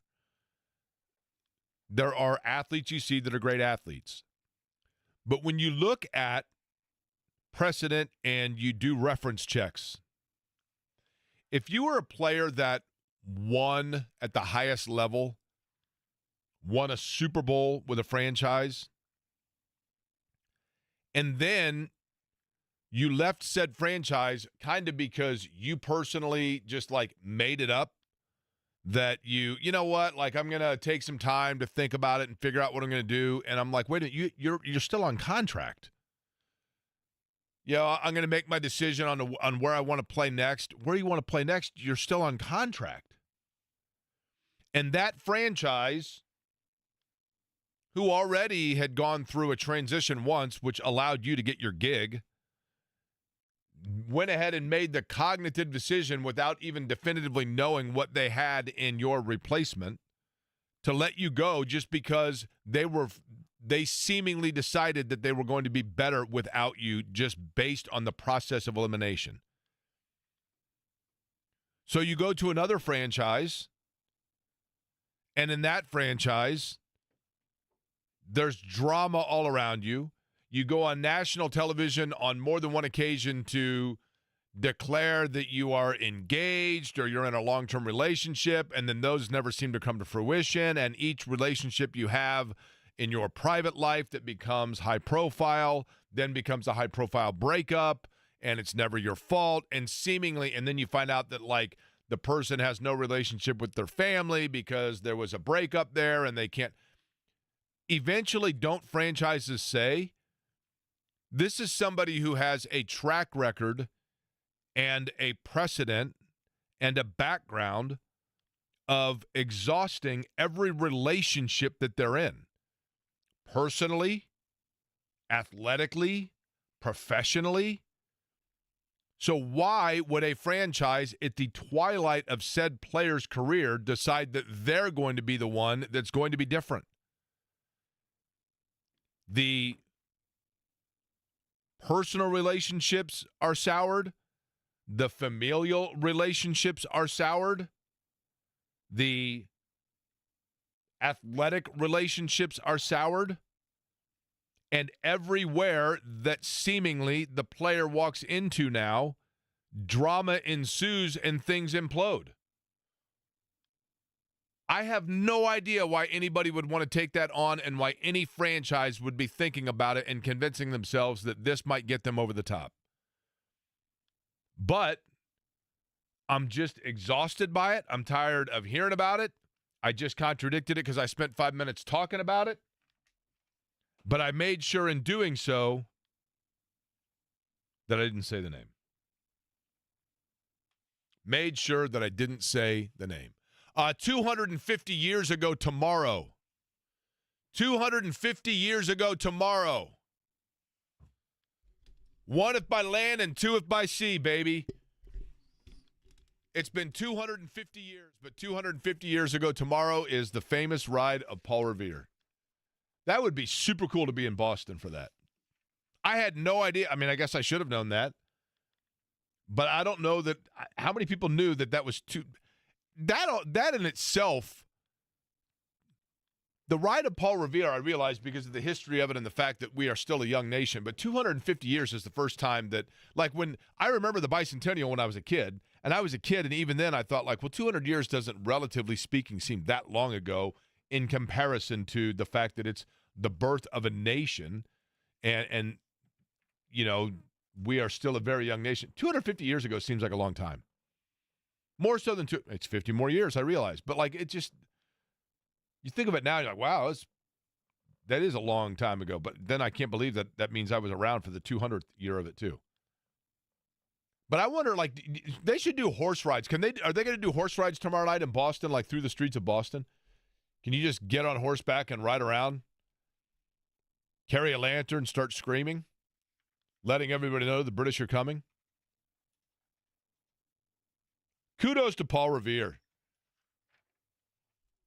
And if there's got to be some sort of a celebration for it, I would expect and anticipate in the city of Boston. But that's pretty cool. Todd Meyer came in and told me that. I was unaware of it. but a pretty neat celebration. Rhett Lewis, NFL Network, NFL Draft upcoming. Rhett's going to talk about it. What are the Colts going to do at 14? I'm starting to think maybe it's not exactly what you would anticipate. We'll get into that next.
So, Corbin, you said tomorrow there's going to be a reenactment. Is that right? That in is Boston? right. Just one guy on a horse riding around Boston? Yep. I had some guy riding through the streets right now yelling, holding up traffic. No, I know. It's the 250-year anniversary of Paul Revere's ride. Oh, okay. Well, that makes a little more sense. The British were coming back then. The NFL draft is upcoming as well. Rhett Lewis joins us on the program, and I'm sure thrilled to be doing so based on that segue. To discuss that and more from NFL Network. Rhett, how are you? I'm good, man. Before I got to NFL Network, I spent 5 years in Boston, so I'm right there with you guys, man. You know what? Boston is a super cool city, though, right? And I would imagine from the patriotism historical standpoint of it on things like an anniversary of Paul Revere's ride, it would be a pretty darn cool place to be. It would be a damn good time. I can imagine. And yeah, I mean, shoot, from from July to October, man, it's a killer place to be. That's for sure. Yeah, the winters are probably terrible, right? It was not my favorite time. Yeah. But those 4 months were awesome. Hey, let's get to the NFL draft. Let me tell you what fascinates me about this, Rhett, and I want you to weigh in on this. Because the quarterback position is the one that we get so fascinated by, oftentimes drafts, if there are multiple potential franchise quarterbacks in the draft, we automatically assume that means that it's a great draft across the board. Likewise, in a year like this where you don't maybe have the can't-miss franchise quarterbacks, we assume that means the draft in general is a dry draft.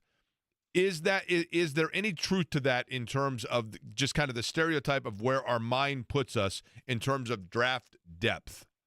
Yeah, I would say, Jake, that is like a reasonable estimation of where we're at. I would say this, though, like there's just overall, there are fewer blue chip type players in this draft, right? But there is great depth of talent and quality starter material at a number of positions, like interior defensive line, like running back, like tight end. And so, those groups are kind of going to carry the mail for this draft class as a whole, because it is not, even though we're going to have a quarterback go number one, it is not going to be anything close to what we saw a year ago. Yeah, so let's go to that. So Cam Ward, okay, assuming that he, in fact, does go number one to Tennessee, his ceiling as a quarterback is who? In other words, are they taking him number one because he's a can't-miss franchise quarterback, or are they taking him number one because they need a quarterback and he happens to be the best one in this year? Well, let's frame it this way, because it's if you are comparing at all to last year, I would have Cam Ward somewhere in the Bo Nix territory. Okay. In terms of like if Cam Ward was in last year's draft class.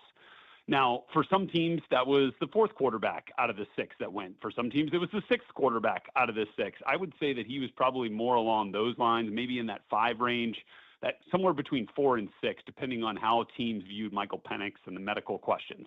So, like, I would say that that's kind of where Cam Ward is. And look, all of those quarterbacks, save for McCarthy, who we haven't really seen yet, showed some real positivity last year. Like, it was kind of astounding how good all the rookies were at times. Now, obviously, the Bears and Caleb struggled quite a bit, but I'm not saying he's a bust by any means. So that's kind of the best way that I can kind of give you context on what Cam Ward is. By the way, speaking of Michael Penix, I ask it only because, as you know, Rhett, he's a guy that played at Indiana. Did you see – what sort of things did you see from him once he started getting reps in Atlanta in terms of what kind of quarterback with what kind of longevity he can have in the league? Yeah, like I'm not worried about the longevity. Like I think he's put that behind him with 3 fully clean years. Like he went through obviously a bad stretch. Everybody in Indiana knows that. And look, everybody in the football world kind of knows that by now. But I would say that he showed the type of throws, right, and the type of mental capacity to put himself the type of mental capacity to put himself in a place where he can utilize his excellent like marksmanship on those big throws over the middle, like those deep digs, those outside the numbers types of throws, those deep balls. Like he is a phenomenal thrower of the football. And I think because he was advanced and had seen a lot of football throughout his collegiate years, that gave him a leg up in the processing world to where then, he could kind of start to slow that down a little bit and really use that phenomenal arm talent that he has. So I think the future is really bright for him in Atlanta. When you look at Indianapolis at 14, Rhett, we've been jumping up and down in this town like in Boston tomorrow, they're doing the reenactment of Paul Revere. In Indianapolis, it's actually a bunch of guys on horses riding down Meridian Street yelling tight end, because everybody's been yelling for it for a year now. But question is, there are 2 really good ones in this draft. Are they going to be there at 14? I think one of them is going to be there. And I think it's the floor for Tyler Warren, the tight end, right? And then I think depending on where Colston Loveland stacks on Chris Ballard's board, that could certainly be a spot, although popular choice. And just because of value, has been sending, most people are sending Colston Loveland out to LA to reunite with Jim Harbaugh at pick, 22, I think. So I think that's a possibility. I think one of those guys is going to be there. I got a feeling Warren's going to be gone by pick 10, would be my guess. And then we'll see Loveland off the board anywhere, from 14 to 22 would kind of be my guess. Would 14 be a reach for Loveland? I don't think so. I think if you're talking, you're talking 8 picks, like ultimately, I don't think anybody, if this guy, is a 900, 800 to 1,000 yard player in the pass game and gives you plenty in the run game too. If he does that for 6, 7, 8 years, nobody's going to remember you took him 14 instead of 22. You know what I mean? Now, with that, so this is the other thing. Rhett Lewis is our guest talking about the NFL draft. So if the Colts are drafting 14, and let's just say hypothetically that either A, those 2 players are gone, or B, Warren's gone and they decide to go elsewhere, what is the position that at 14, if you have a need at it, you better pounce on, because it is the thinnest of this draft, and thus the later that you wait, the more drop-off you get? Yeah, I think that's a really good question. I was actually talking to Raiders GM John Spytek about this kind of very thing. Like, how do you weigh the idea of taking a first, a player you like at a position in the first round, but then you're like, okay, maybe the value's better to take that player, a player at that position in the second round. He brought up a story where he when he was with the Browns and they were deciding between Eric Berry, you might remember, was a safety, all-pro type of safety for the Chiefs. And then Joe Hayden, who ended up being a really dang good corner for the Cleveland Browns. Well, they were kind of weighing like, all right, well, do we want the safety or do we want the corner? Do we feel like maybe we can get a safety that is close enough to Berry's level in the second round to make us feel better about taking Joe Hayden in the first? They didn't end up having to make that decision because the Chiefs ended up taking Berry before they were on the clock. But that's something that GMs do think about. Like that is a real thing. Like when you're trying to pair these type of positions and values and needs up. So I think corner is an interesting one because I think you're on the cusp. Like the Colts might have the opportunity to take the first cornerback off the board at 14. And I think that could be Will Johnson. And look, I know it's not necessarily the most screaming need out there after what the Colts did in free agency. But like, look at what the Eagles did in transforming their secondary when they took Quinion Mitchell, way down in the 20s, and he ended up being the best corner in the draft. And I think Will Johnson could be that type of player. And he's just kind of a mercurial guy right now because we haven't seen him this whole pre-draft process. I think if we'd have seen him more, we'd be talking about him more in that light. So I think that's a possibility there. And then I could see best available offensive lineman, like easily. Like you just can't go wrong there, especially after losing, Will Fries in free agency and, seeing how all that kind of comes together. I think there's still room for improvement along that offensive front. Will Johnson, by the way, the defensive back out of Michigan that you're talking about. Rhett, your opinion, okay? So I'm not asking you to say what you hear about the Colts' opinion. Your opinion. Have we seen enough of Anthony Richardson? I don't think so. I think there's enough, obviously, to be extremely concerned about the long-term viability. But I think you also had to understand what you were getting yourself into for a player who had, comparatively to the guys we saw taken last year, a handful of starts compared to Bo Nix's 60, right? Compared to Jaden Daniels, 58, whatever it was. Like, I think that there is an element of patience here that, I'm not so sure anybody really exercised when you thrust, Anthony out into the starting lineup week 1 his rookie season. I didn't think he was the type of player that was going to be in excel in that type of position. Now, look, Shane Steichen, certainly, I think he's a really good coach. He knows that position, and he knows what was in his building better than I do. So he made the best decision he thought was possible there. But I think he needed time. I don't think he has been afforded that time. And I don't even, it's obviously it's not just physical maturity in terms of playing the game. It's the mental part of it too. It's the part of being a teammate, the face of the franchise. Like for some guys that takes a minute, and especially for a guy who had such limited starting experience in college. Okay, my annual draft question for you, Rhett Lewis, and that is this. You are fictionally a general manager of an NFL team, okay? Yeah. You have a need at a specific position. Yeah. This year's draft, you would be the most happy if your need of position is what? Because this year's draft appears to be the deepest at that position. Defensive tackle, without question. I think you're going to see anywhere from 5 to 7 of them go in the first round. And if that was where I'm at with something I really wanted, really needed, I feel really good about this class because I think Mason Graham is probably the first one off the board from Michigan.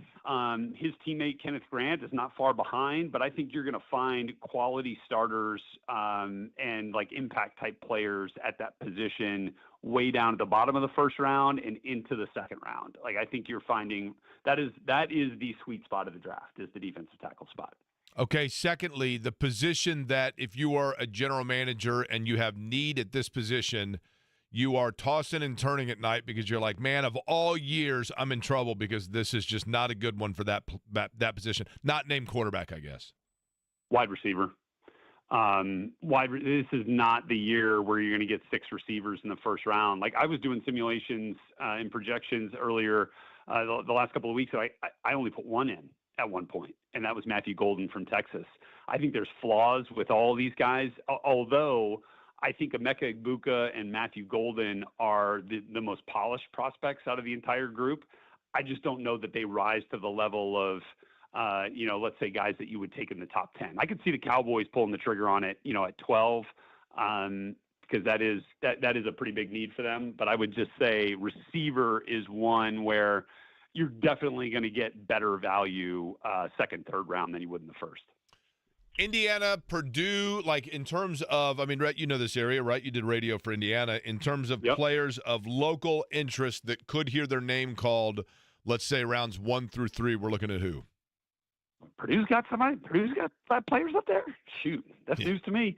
No, C.J. West from Indiana is going to be the first Hoosier with his name called, most likely in the 4th round.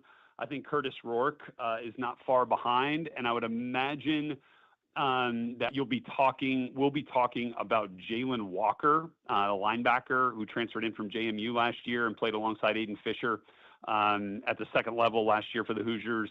Is a late day 3 pick, if not a priority free agent. And there'll be some other guys that signed some deals as well, but West and Rourke will be the headliners for the Hoosiers. Yeah, Curtis Rourke, he's a fascinating one because you find, more mature player. You find out that he played dinged up.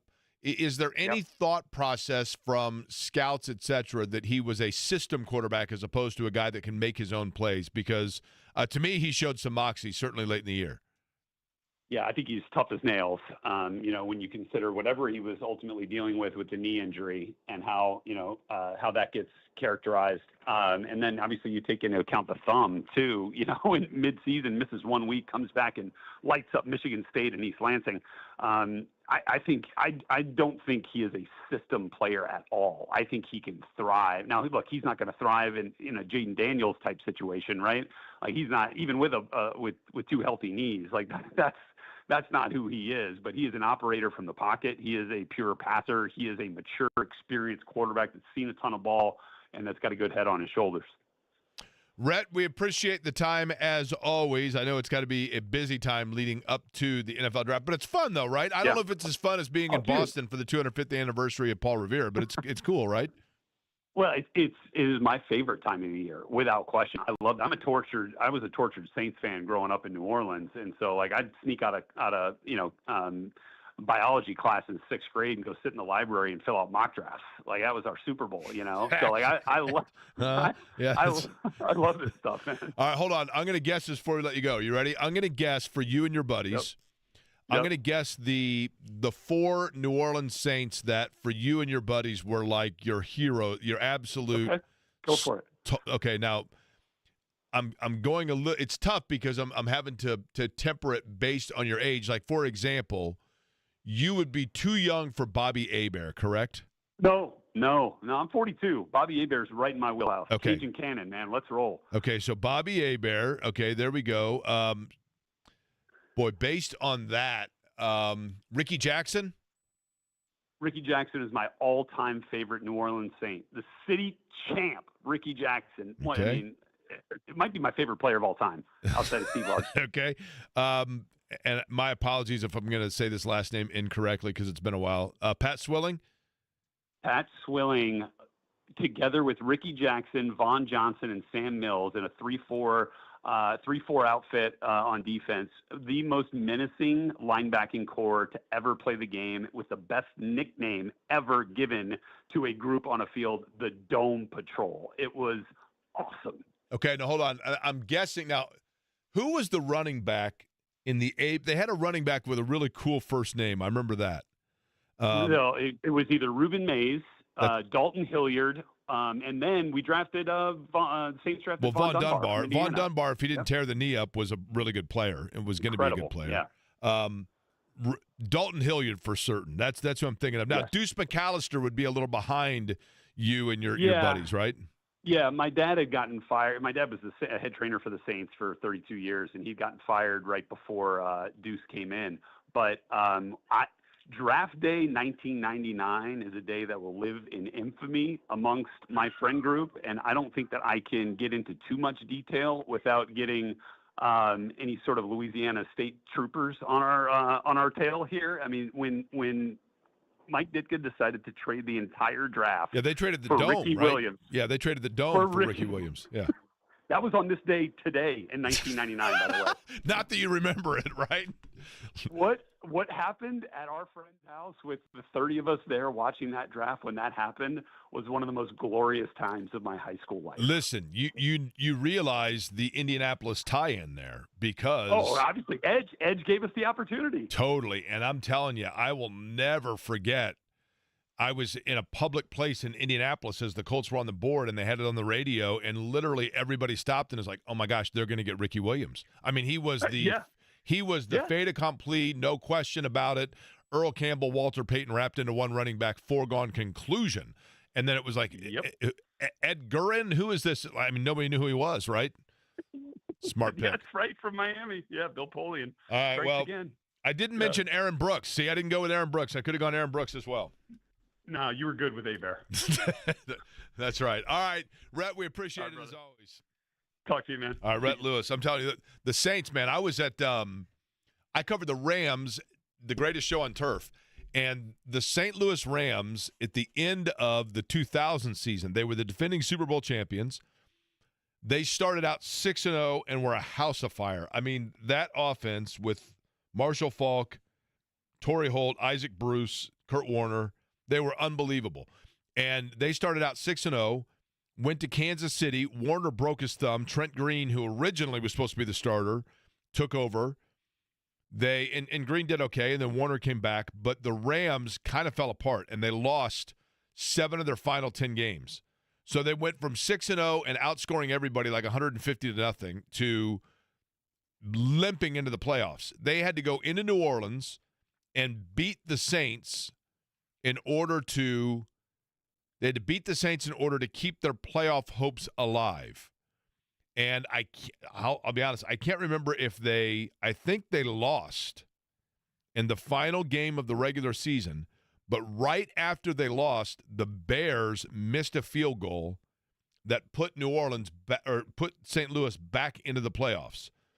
So I remember being in the Superdome, and the Rams I'm sure that they had lost, and it was like doom and gloom. And then all of a sudden, the whole team came running out of the locker room back onto the field celebrating to find out that they were back in the playoffs. So, and then they had to play game 1 of the playoffs, like on Friday. So we ended up just staying in New Orleans instead of going to St. Louis and coming back. We stayed in New Orleans. I've never eaten more etouffee and like crawfish and all that in my life because they served it every single day, like covering leading up to that game. But the Saints quarterback was Aaron Brooks. And Aaron Brooks, who I think had played at Virginia. Don't quote me on that. But he was one of those quarterbacks, and this is the fascinating, at times dangerous element of the National Football League. He was one of those quarterbacks that was caught lightning in a bottle and showed flashes and led the Saints to, so when they won, and they beat the Rams. So the Rams are the defending Super Bowl champions. They go into the wild card round to play New Orleans for the second time in like 6 days. They get beat by the Saints, eliminate them. Tom Benson, the owner of the Saints, is running around the Superdome with an umbrella dancing. The crowd's going bonkers. And Aaron Brooks got a big contract out of that because it was, and this is what happens. Teams get a quarterback that gets kind of a hot streak, and then you convince yourself, this is our guy. I mean, the Colts did it for years, right? With quarterbacks where you're like, no. Like Paul Justin can be the guy. No. Craig Erickson, I'm telling you. Steve Walsh, this is the guy. No, Don Mikowski has secondly. Gary Hogaboom is Art Schlichter. Mike Pagel is really playing well. On and on and on, right? I mean, you've seen it in this town forever. And the Saints fell victim to that, and they gave Aaron Brooks a pretty big contract. And then, he was chasing the ghost in the high of Bobby Hebert, if you will. Those are fun times, man. And the Saints, I'm glad, the Saints, I don't know that people realize this, but the New Orleans Saints were, as they were beginning to renovate the Superdome, now the Mercedes-Benz or whatever it's called, but one of the many times that it has been renovated, they were renovating the Superdome, and the Saints began to play temporarily like preseason games in San Antonio. I know I've told this before, and what people didn't realize is behind the scenes, and I will absolutely 100% stand, I'm convinced of this. I mean, been told it many times from different angles. Behind the scenes, New Orleans, the Saints organization and the ownership were planning to move to San Antonio, and they were going to become the San Antonio Saints and play in the Alamodome, because New Orleans as a city, this is the age-old argument with every franchise at some point, correct? Like you get the argument of money from taxes, etc., and there was some sort of a political scheme there where the Saints were going to leave New Orleans and become the San Antonio Saints, and they were lock, stock, and barrel set to go, to the point where I believe that staff members of the Saints had been told, hey, because everyone knew that they were going to be playing like 4 games in San Antonio, but staff members were told it's going to be more than 4. I mean, this is a Seattle Sonics to Oklahoma City deal where like this is a done deal, and we're going to create the act, the charade that we're staying here, but we're not. And Katrina happened. And once Katrina happened, and not only was the Superdome used for displacement of, people, but, well, first off, the Superdome was like, suffered massive at first they had people in there, then they had to get them out because it was being destroyed, and then they took people to Houston. But the rebuild of the Louisiana Superdome and the rebuild of the city of New Orleans became such a rightly and understandably emotional and sentimental story for people, not just in New Orleans, but nationwide, about the great city of New Orleans, that the NFL, and notably the Saints ownership, absolutely understood, and kudos and credit to them for it, but they understood at that point not only the PR nightmare of turning their back on New Orleans, but more so on the importance of people being given something to cheer about and rally around and feel good about themselves to represent them, and that was the Saints. And the rebuild of the Superdome became symbolic of the rebuild of a city's hope. And at that point, there was no way they could go to San Antonio. And that's why the Saints stayed marching in and stayed in New Orleans. In terms of the Colts and the draft in Anthony Richardson, something that I think has happened in the last few months regarding the Anthony Richardson situation and the Colts brass and their assessment of it. And it's kind of a deep dive. It's a little bit Freudian, but I think it's accurate. Next.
bit of news as it relates to the NBA playoffs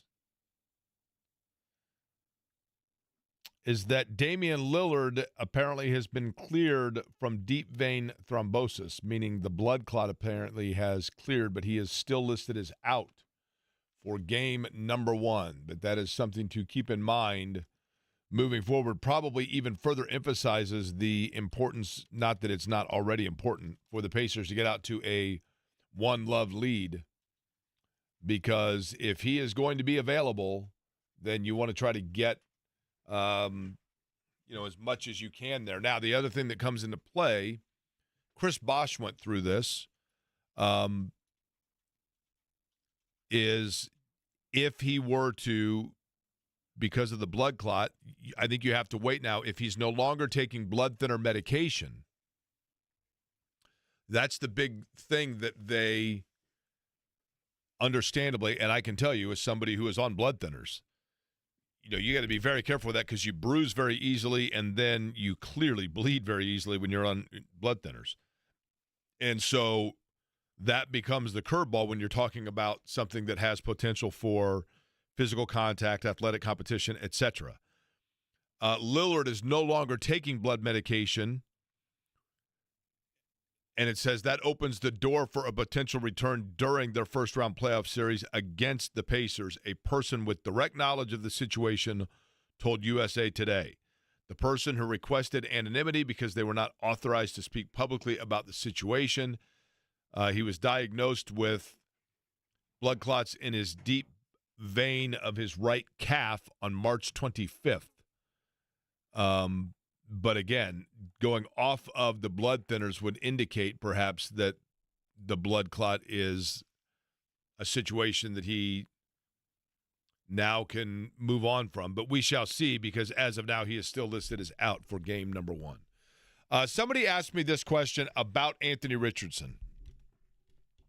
What does it mean for Chris Ballard if Daniel Jones beats out Anthony Richardson?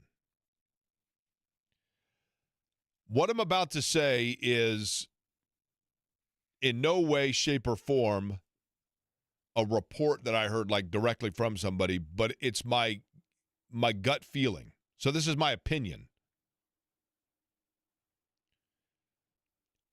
I believe that for the last year, Jim Irsay, who is a dyed-in-the-wool, lifelong football guy. Jim Irsay is if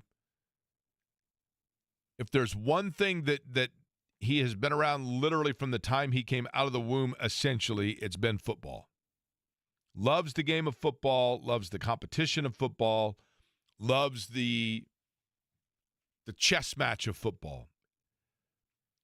And he's worked every area of it. He was a player. I think most people know that Jim Irsay played football at Southern Methodist, along with a weightlifting, competitive weightlifting career, but he was a football player first and foremost. And working for the Colts franchise under his father, when his father owned it, Bob Irsay, and I'll give a lot of credit here. I think it's cool. Jim Irsay, Bob Irsay didn't just hand the keys over and say, okay, you're the owner of the Colts. As a matter of fact, there was a very long court case that took place for Jim Irsay to become the sole, I don't know about long, but there was a court case with his stepmother upon the passing of Robert Irsay before Jim Irsay became the sole owner of the Colts. But he didn't start in the front office. His dad had him folding towels and working in the locker room, and say what you want about the fact that Jim Irsay has never had a job that led him to ownership. There are a lot of people in the NFL that are NFL owners because they were very successful business owners, and they made a ton of money outside the game of football that then allowed them the finances to buy an NFL team. And the danger that you get with that is sometimes those people, Jerry Jones, believe that because they made successful business empires that automatically translates to their voice would make for successful football empires. And they start meddling in and getting involved in situations, game-to-game operations, game day-to-day operations of the game, etc. And I think that can hurt you. In the case of Jim Irsay, it is true. He did not develop a business empire, but he did start from the ground up within the football franchise. And he was at one time a general manager. And as a general manager, he did make moves that he made one of them that was fabulous in acquiring Eric Dickerson, and that helped the Colts win their first ever division, albeit it was in a strike year. He also made decisions that were very questionable. Not, in my opinion, it was not questionable to make the acquisition of getting the number 1 overall pick in 1990 and using it on Jeff George. What was questionable was sending away your best lineman and your best receiver and a future pick for a quarterback, because then you didn't have the supporting cast that was necessary. Certainly trading 2 first-round picks for Freddie Young, who everybody and their brother knew couldn't play anymore because he had a bad shoulder, was questionable. And once Jim Irsay became the sole owner of the franchise, and of course, you have the situation with Bill Polian. I've gone over the history of that on what I believe was the reasoning that Bill Polian became involved with the Colts and why Irsay was hands-off in that time period. But you acquire Peyton Manning, and then you're off and running, and now all of a sudden you are the franchise in the NFL. It is my belief that Jim Irsay, if there's one area where he has erred, it was that when he brought in Ryan Grigson, a young general manager that was still trying to develop name for himself, I think subconsciously, not maliciously, but I think subconsciously Jim Irsay, because of the fact that the one area in the game of football that he had not had overwhelming success was as a general manager. And I think that was an itch that he had yet to completely scratch. And so when he brought in Ryan Grigson, I think Ryan Grigson was scapegoat a little bit for some of the moves that were heavily influenced by Jim Irsay in Jim Irsay's desire to prove to himself that he could still do it as a general manager from a general manager standpoint. Obviously, he decided to make that move and replace Ryan Grigson with Chris Ballard. Jim Irsay has had a lot of health challenges in the last 18 months. It's well documented. I'm not telling you anything you don't already know. And like the rest of the city of Indianapolis and the football community, your first hope for Jim Irsay is the health and the well-being of Jim Irsay, a very well-intended and philanthropic member of the Indianapolis community. But I believe, this is where my opinion comes in, it is my belief that Jim Irsay was on board with the drafting of Anthony Richardson. I think Jim Irsay really liked Will Levis. But I think Chris Ballard looked at it and said, whoever I drafted quarterback here is probably who my future is attached to. And I think Chris Ballard looked at it and said, with Will Levis, I've got a pretty good idea of what the ceiling is, which let's say is a 7.5. And the floor might only be a 6. With C.J. Stroud, I've got a pretty good idea that the ceiling there is going to be an 8. And the floor is probably a 6.5. And then Bryce Young was there as well. But, of course, you're drafting. At that point, you have the 4th pick, so you know you're going to get your third choice there at quarterback. I think Chris Ballard looked at Anthony Richardson and said, if I'm drafting the quarterback that my future is going and my legacy is going to be attached to, I'm going to go with the one that might be the biggest risk and may have the lowest floor but has the highest ceiling. And when I look at the athleticism of Anthony Richardson, when I look at the size of Anthony Richardson, when I look at the arm strength of Anthony Richardson, I believe the ceiling here is above and beyond anything we've seen, Peyton Manning notwithstanding, but amongst the latest round of players, the most recent round of players. And I think he went with the one. Now, granted, he had the 3rd choice. He could have moved up, but I think he knew, I'm going to stay here, and if I get Richardson, I'm taking it over Levis, because I think he has unlimited and untapped potential. Richardson got hurt in year number 1. And frankly, I think Jim Irsay got hurt in year number 2.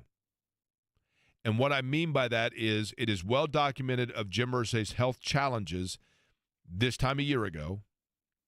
And I think that allowed for, even though they had yet to see from Richardson the steps needed because of the injury in year number 1, I think it allowed for Ballard another year to basically make all of the decisions and push all of the buttons towards the development of Anthony Richardson, because Jim Irsay's priority, I think, was for the first time in his time as the owner of the Indianapolis Colts, Jim Irsay's priority was away from the day-to-day operations of the Indianapolis Colts. It's not to say he wasn't around. It's not to say he didn't offer opinion. It's not to say his heart and his desire to win was any different than it's ever been. But for the first time, he had something that was a bigger game to be played, which was that of his personal health to deal with on the regular. It's just my opinion. And I think because of that, there was more for Chris Ballard. Chris Ballard had more autonomy than he had previously. And I think now what you're seeing is, and everyone should be thankful for it, Chris Ballard I know would be as well, that Jim Irsay now is in a better position health-wise than he was a year ago. And for that reason, I think that Jim Irsay now is back to more involvement and more voice of the direction of the franchise. And I believe that from afar, while he was going through his own journey, he also witnessed that he is less convinced that Anthony Richardson is the long-term guy. I'm not saying he's convinced he's not, but I don't think that he's lock, stock, and barrel. And I think that Jim Irsay's now presumed more day-to-day operation involvement in it accelerated for Chris Ballard that they better have a more immediate plan B if this doesn't work out. And that's why this year was the year they went and got a guy like Daniel Jones. And it would not surprise me at all if what they got turns out to be the guy that starts for them in week 1.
Telling you, the Pacers-Bucks series worries me a little bit because not only do you have the Damian Lillard news, look, from a perspective of wanting to win the series, obviously you don't want to see Damian Lillard on the floor. I mean, and I don't mean that personally at all. From a human interest standpoint, you obviously want to see Damian Lillard overcome the problem with blood clots. I mean, that goes without saying. You want everybody to be healthy. And you know, I understand, honestly, when you are young, and I mean, obviously he is much younger than I, but when you are young and seemingly invincible, the situation with the blood clot and the blood thinners psychologically is really tough. I mean, I'll tell you this. I know I've told this before and certainly made sport of it and had fun with it, but when I first went on, as we call it, the cardiac cocktail, which included blood thinners, and the reason that you go on blood thinners after a heart attack is if you have a stent put into your heart, as I did, the stent is essentially like a wire mesh that keeps the artery upright. And if you're, this is kind of gross sounding, but if you literally think of it as just almost a bridge in the river, right? If your blood is thick enough, it can, before the stent has completely settled, if your blood is thick enough, it can grab a hold of the stent and move it. And that's why you go on blood thinners, so that it doesn't have that ability to do that. That and the obvious reasoning for the blood thinners are twofold. I mean, you stay on them forever to make it easier for your heart to the blood becomes easier to move through. But I recall, and it's a fascinating thing because when I had a heart attack, I was pretty matter-of-fact about it. I mean, I wasn't really overly emotional about it. I mean, I knew what was happening, and then, obviously I had the angioplasty, and I had the stent put in, and I had to stay in the hospital overnight for observation, and, and all kinds of tests taking place and whatever else. And then when I left to go home, it was, I kind of just, I mean, obviously there's a lot that goes through your mind, but I never was emotional about it. And I know that sounds weird, but I never really had like a breakdown. And then it was probably, and this is different for every person, I realize, but there's a reason that I kind of can relate to Damian Lillard here. The several months after that, and it was several months after, is when I had the nosebleed. And I had a nosebleed because the blood thinner that I was on was so super high octane, if you will, that eventually it is not uncommon for that to lead to nosebleeds. And I had a nosebleed and could not get it to stop because of the blood thinner. Now, that's the opposite, obviously, of a blood clot. But the blood thinner that I was on, so once that, and it was a very arduous process. I mean, I had a nosebleed that lasted for, 14 consecutive hours, something like that. Now, it's not a lot. I mean, it's like a drip, right? But still, nonetheless, once that took care of itself and stopped, I will never forget, and I don't want to be too graphic here, but it started again. I will just say that. The nosebleed started again. And I lost it. And I'll never forget sitting in the bathroom with this towel with blood on it and weeping like a 5-year-old. I mean, I was a blubbering, weeping mess. And I completely lost it. And I had been, for months, very matter-of-fact and just, whatever about all of it. And I remember saying out loud, this is my life now. This is why this is emotional for me, because forever I was able to check every box, and I had been very fortunate. I mean, I'm not feeling sorry for myself at all here. I'm just saying there is a psychology that takes place where you've had really no health issue, and then something like that comes along that you have no control over, and you realize that you are now at the mercy of a waiting game for your body. And that was, to me, the far harder aspect. The the coming to the realization and the epiphany of the fact that my body was flawed and was on reliance of something above and beyond me was really, really hard to embrace and to accept.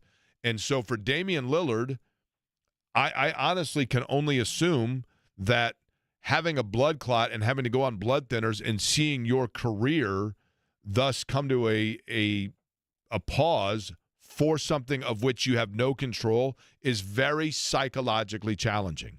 And listen, I want the Pacers to win this series. I want the Pacers to go to the NBA final. I mean, all of it, right? But from a human interest standpoint, for a guy, whether it be Damian Lillard or, Bobby Portis or Patrick, I don't care who it is, I can now appreciate and respect the emotional aspect from a psychological standpoint of facing your own medical flaw and feeling like something where you are an elite. And I'm not an elite level athlete, right? But Damian Lillard is, and I can only imagine how psychologically damning that could be. So for that aspect, I'm happy for the guy that he may be able to return to the basketball floor.